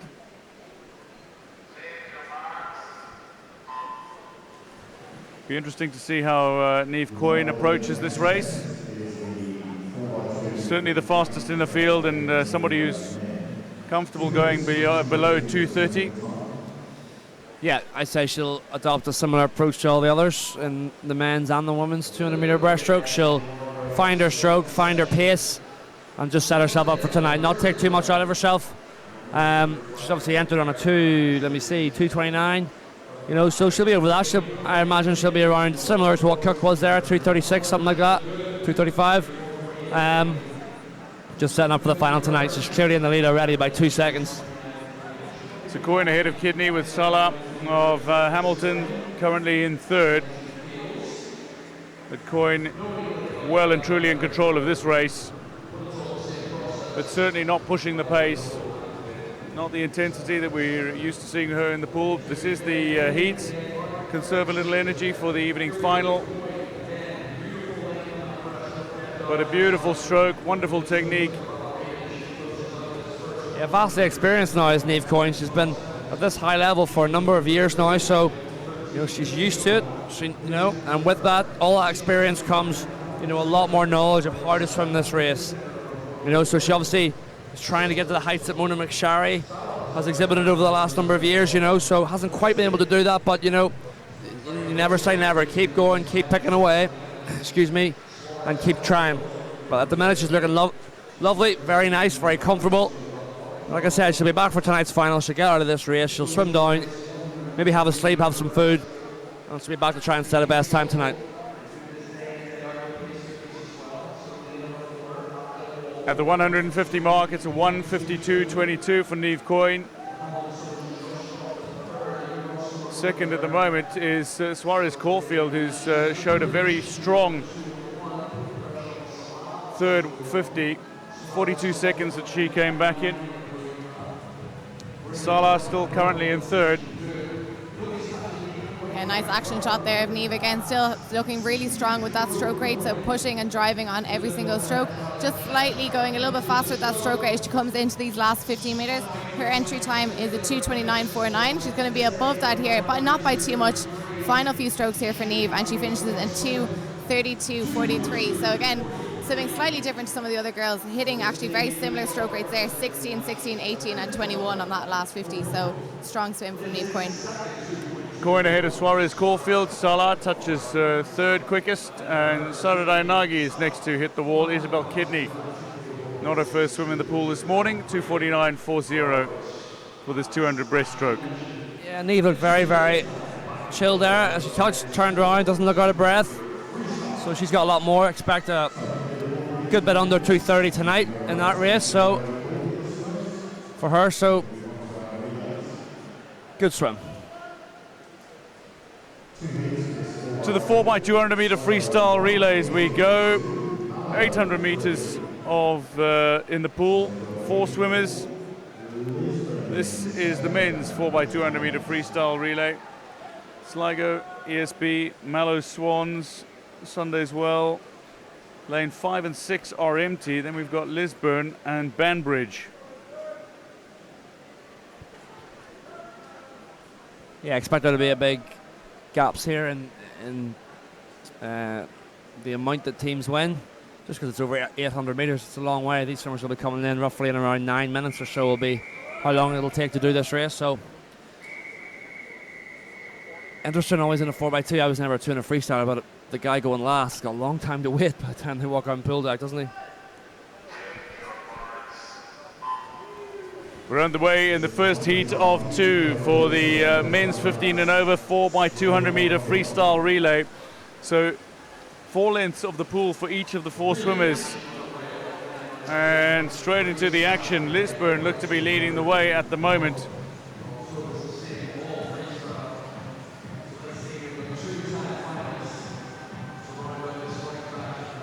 Up through the first 50, it's Lisburn first to turn, 27.07. Kyle Kelly swimming for Sligo, touches second. Nate Kelly not too far off, touches fourth, just behind Sean Carragher of Banbridge. Yeah, I think that might be Adam Colgan for Lisburn. I'm not 100% sure, I just think I recognise his stroke a little bit. So, yeah, taking a comfortable lead here. Lisburn are going to be miles clear probably of the whole field. He's on a 27 fly, he's going to be flipping in a 55 mid to high, yeah, 55.7, so it's important now. He was 27.0. He's now 28.6. He's got to keep that 28. If he drops to a 29, you don't want your third 50 to be slower than your second 50. If it is, it has to be marginally slower. Yeah, it's a strong start there from Lisburn. Again, these are heat declared winners, so this first heat are going to have to post strong times, even if they do have to swim out on their own, if they want to take one of the medals from the 4x200 meter freestyle relay. So all these lads just know they have to get in, swim as fast as they can over these 4 lengths. But again, Adam taking it really strong, 30.22 for that third 50 split.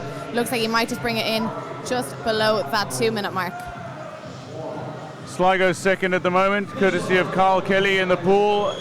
And a Garvey of Mallow has got Mallow into third, but it is Lisburn leading the way over the opening 200 meters. Coming up to the wall now with the first changeover. Tight takeover there from Lisburn. Tight takeover.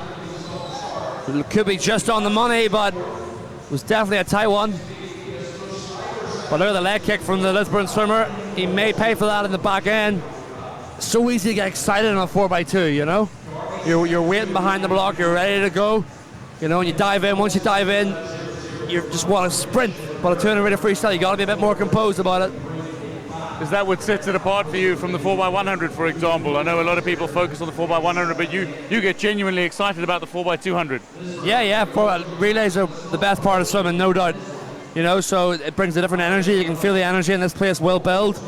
You know, so there's something about relays that just, because swimming is such an individual sport, you know, and this is the closest thing you get to the team aspect of it. You know, I played field hockey as a junior, you know, and I never got the same buzz from swimming I did from hockey. There's no feeling like winning with your teammates, you know, so that's why I think swimmers like myself in India just love relays. It brings a whole different aspect to the sport. And you'd always swim faster in a relay as well, so it kind of gave you that little bit of motivation. It's like, if I can swim 2 seconds faster on a relay, why can I not do it in my individual event as well? So it's a great aspect of swimming, to be honest. And like you said, David, swimming is such an individual sport. You spend so much time just looking at the bottom of the pool and not really hanging out with your teammates. To be able to come out and swim with 3 other members of your team, it's a fantastic aspect of swimming. So leading in the pool at the moment are Lisburn by some margin at the moment. Sligo not doing too badly either. Currently second overall, but it is Lisburn who have this race under control. Dominic French in the water for Sligo, 3:38.13 through 350 meters for Sligo. And currently third, Banbridge, Pierce Rice in the pool. But as Pierce Rice touches on the opposite end through 350, Lisburn have already hit the wall at 400.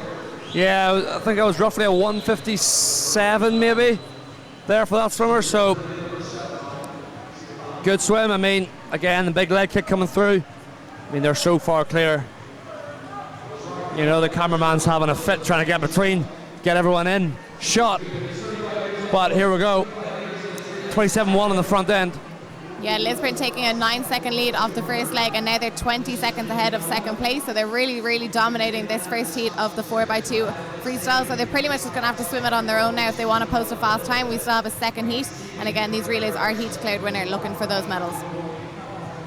Over 50 meters ahead of third place at the moment, only Sligo within a length of the pool of Lisburn, who are leading the way in lane 7. Makes me think, you know, they should have been in the second heat with somebody to race, you know. Like it's true. I don't know why they're in this heat as opposed to the next heat where they can race the likes of, you know, Limerick or New Ross, Lauren, Ards, those kind of teams, you know. So it's more of a race for them. So whatever time they post, folks, like India said, that's the time you got to remember. And if anybody can go faster than them in the next heat, then they'll knock them down off the medals. But at the minute, they'll definitely be in the gold medal position after this heat. I think the fact they had no time saw them automatically relegated to the first heat. But yes, certainly with a swim like this would have been a phenomenal race had they been in the I want to call it the A final, but it's the second heat effectively. Particularly with the names that are coming up, say for Lauren going in lane 2, you've got Thomas Leggett, you've got Nathan Whiffen, you've got Morgan Berryman. So looks like it could be a fantastic race for the second heat of this race. Lisbon have got their final swimmer in the pool now, 5:52.71 through 600 meters. That is a very good lead at the moment. The field there. Yeah, they're starting to lap. Exactly, going in lane 4. Sunday's Well has just been lapped by Lisbon. So a lot of these clubs will have, aspirations to break relay records, club relay records, trying to get down around those fast times. There's a lot of prestige amongst relay records in Ireland, for the different clubs. So, especially with teams that are such a junior aspect to them, they're going to have a lot of years together, training together and racing together. So they will drop and then get down around those Irish records eventually. David, I don't know if you can tell us who this last Lisbon swimmer is, but he's got a fantastic front crawl here. Really, really strong stroke coming into this last 100 metres. No, I'm not sure who it is, but he's got a nice swim, nice stroke, 29 point there in his second 50, so they're going to be miles clear. Just for reference, right now, the world record would be done. That's how fast the world record is. It's a 6:58. All right, so watch out for that. In about an hour, 2 hours time, the GB team are going to be going for that. Scary. That's an average of a 1:44. So awesome watching swimming at the top level like that. But back here in Dublin, it's going to be Lisbon, like we said. So you reckon that world record is going to go? That was Phelps and Lochtey's team. That was Phelps, Lochte, Ricky Behrens, Jones, and it was. Come back to me. DW. David Walters. yeah. You got there just before. He went out like a train and he died. Yeah, I remember it. David Walters. Yeah. Oh, brilliant. Lisbon are coming home here. It's going to be a fast time. 7:50.68. Over 800 meters for Lisbon. Yes, fantastic splits there from the Lisbon swimmers. So out in a 1:55, next swimmer 1:53, then 2 minutes, and then finishing strong with a 1:58. So strong swim from all 4 boys of Lisbon City. Yeah, sub 8 minutes. Very good going, so. Yeah, they're going to give themselves a medal chance undoubtedly with the 7:50.68. Oh, they will for sure. That's averaging what? It's averaging a 1:57.5. That's what that's averaging roughly. So, not bad. Sligo coming in now for the second position, and 8:35. Well back from Lisbon. 45 seconds down on Lisbon. Yeah, Sligo touched second, and Banbridge in third overall at 8:43.36.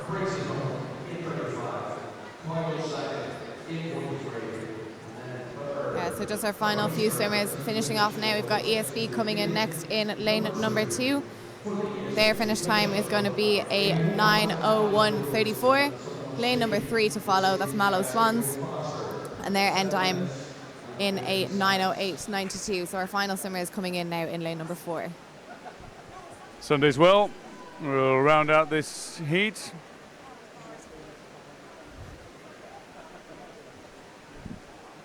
Sunday's Well home now, 9:23.48. But a 7:50.68 for Lisbon puts them very much in contention for a medal, you would have to imagine, with only the one heat to come. But there are some very fast swimmers who go in heat 2. Lisbon ahead of Sligo, Banbridge third, ESB, Mallow, Swans, and Sunday's Well. To heat 2 of 2 we go. Dolphin go in lane 0, nobody in 1, Larne in 2, in 3 is New Ross, Limerick in 4, Coolmine in 5, Ards in 6, Hamilton in 7, Sunday's Well A goes in 8, and Bangor goes in 9. What are your predictions here, David? Who have you got your eye on? I think probably Limerick, but it's very hard to call. Hamilton, actually. I think Hamilton's got a really good junior team and they're just churning out solid swims. So, but Lauren, it looks like Lauren have, is that Leggett first, the 100 freestyler? Getting into the pool now. Indeed, Larne have Thomas Leggett, 19-year-old, going But in lane 4, it's Limerick who are leading. It's Jeremy Bagshaw in the pool, is it? Oh no, Finn McGeever in the pool for Limerick first up. Yeah, Limerick are going to have a strong start here. Finn McGeever is taking them out. So again, he's going to turn here probably around a 26 low. Yeah, 26.49 for Finn McGeever. So strong start here. Really good underwater. Breakout is really strong as well. So 2 strokes before he's taking that first breath. So going to lead the Limerick team really well. Limerick ahead of Lawn at the first 50. There are still several to come. Another 750 metres in the pool after that opening touch. 4 lengths of the pool for each of these swimmers. This is the 4x200 metre freestyle relay. And McGeever with the lead, but watch out for the Hamilton swimmer, which is Tolba as well. They've had great back end swims. You know, really strong back ends, not so much front ends, but McGeever with the lead. He has the best time of 1:48, so, you know, he's a real elite Olympian swimmer. So, hasn't had the best meet here so far. But that can change in one swim. As myself and India know, all it takes is one swim to change your mindset, and all of a sudden you feel like you're flying. But the Hamilton swimmer is moving in lane number 7. He's only 15 years of age, 16 years of age, so he's taking it to McGeever. Look at the leg kick from the Hamilton swimmer at the top. Yeah, Roy M. Tolba is showing some intensity from lane 7, but it is Limerick who are leading at the moment, courtesy of Finn McGeever in the pool at the moment, the 23-year-old. But Hamilton have got themselves into a very handy position to challenge for a top time here. They will not qualify for a medal as they are a foreign entrant, but they could challenge for some really top times. And they have sent a team of 15 and 16-year-olds largely to this championships, and they have been very impressive with the team that they have brought to Blanchardstown. Yeah, and just give them a few years to develop and, you know, grow and get stronger. You know, boys don't really, I mean, men I don't think reach natural full strength till they're 24, 25. So, you know, they're just kids racing here. So it's a good experience to come across, swim in a different country with sort of a different, you know, lifestyle, different style of food, you know, because that's got to prepare you for when you go to international competitions. If you do make that jump, you know, the swimmers now at the World Championships are in Japan, completely different way of life, food, you know, everything's very different. So the more exposure you have to that kind of thing, racing in different climates and different cultures, the more it prepares you for it and the more it optimizes you to swim at your best. So Limerick in first position here comfortably at the minute. Yeah, Limerick are. Coolmine, though, posted the quickest over the last 100, which is interesting to see. Dara Morgan in the pool for Coolmine has got Coolmine back into it. As Hussam is just falling a little further back here from Conor Fitzgerald, who's taken it in this race and is pushing hard. He goes to 350 metres in 3:22.50 after a 31.23 last 50 metres. Darren Morgan with a lovely stroke here, so he's just overtaken the Hamilton swimmer. Looks like he's gaining a little bit of ground here on the Limerick swimmer as well. Limerick swimmer just slightly tying up, but Darren Morgan with that lovely long stroke, really grasping the water. I still think we'll have Limerick just in the lead for this second split, but Coolmine doing really, really well to try and gain some ground. Coming up to halfway during the race now, and Limerick are in front, but not by a significant margin, effectively a second from Coolmine. That was a really good swim from Dara Morgan of Coolmine. 3:54.87. He brought Coolmine right back into this race. Limerick, though, are still in front. It's Dara Horgan in the pool now for Limerick. Great takeover he had there, really timed it perfectly. Stood at the back of the block, pushed the wedge the whole way forward, jumped over the wedge and leaped out. So really, really strong takeover there. Definitely got him about an extra second or so. But Coolmine wanting to be in the hunt, they're wanting in the mix. He just look how, if you look now, right, the Coolmine swimmer is sitting on the lane rope, right? So this is a real relay tactic that swimmers will adopt.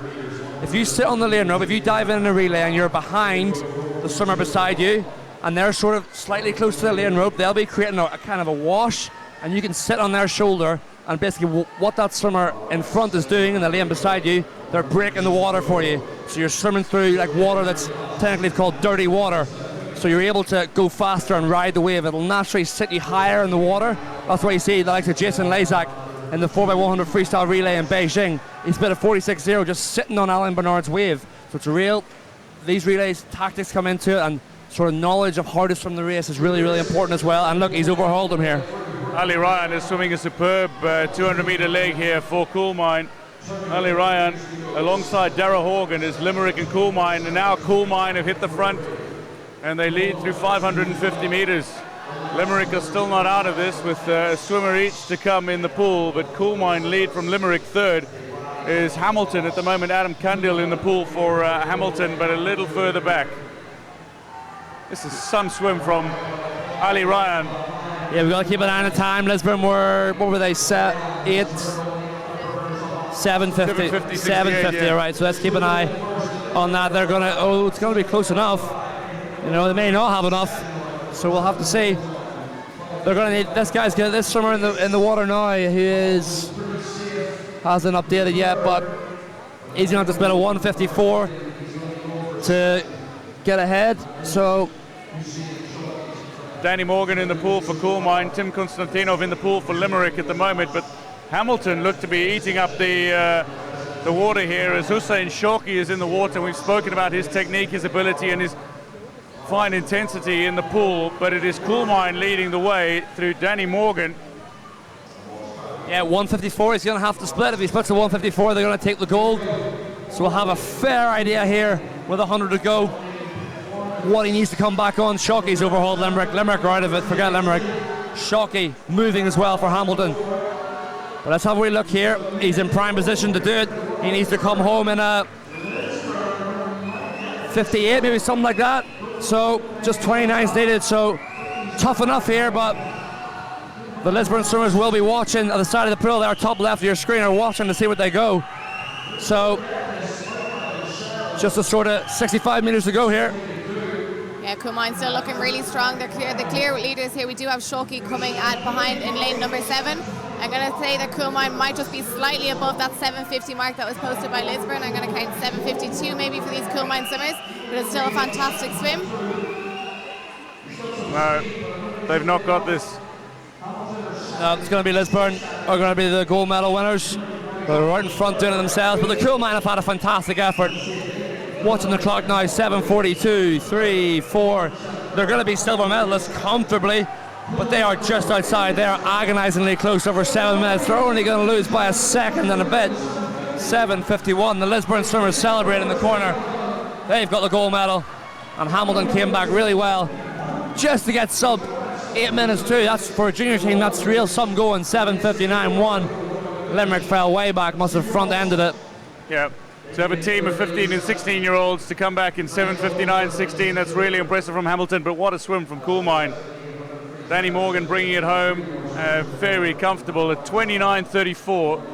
But look at New Ross, 27.78 for New Ross, as Evan Bailey brought them home, although they finished in an 8:07, 27.78 final 50. Yeah, I'd love to see what he went in that 200. That could be a 151 split, that sort of time, 152, that kind of faster maybe. So yeah, he probably split about a 151, so Coolmine could have done with him on the back end there, but Lisburn are your champions. Lisburn from Heat 1 claiming the title. 7:50.68 their time, not beaten in the second heat.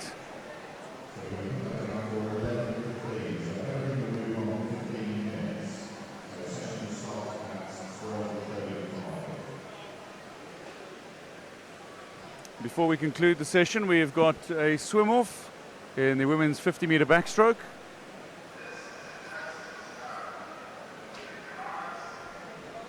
We see Callie Walsh and Aoife Doran go in the swim-off.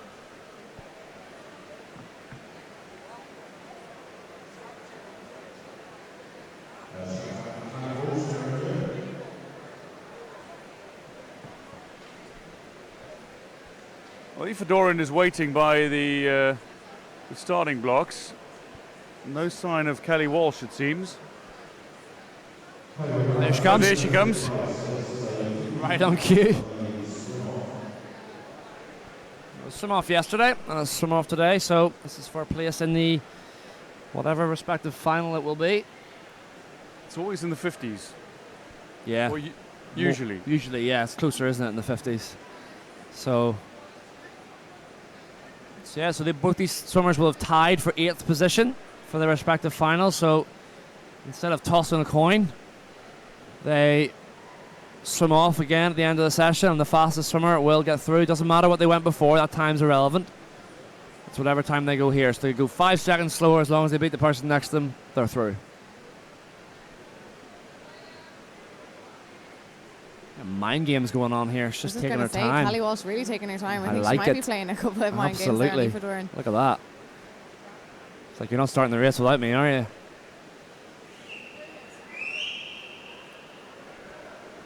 We'll see how it plays out in the pool. Kelly Walsh is now ready. She goes in lane 4. Aoife Doran goes in 5. The Aer Lingus Swim Club member, Aoife Doran, up against Terraneo Swim Club's Kelly Walsh.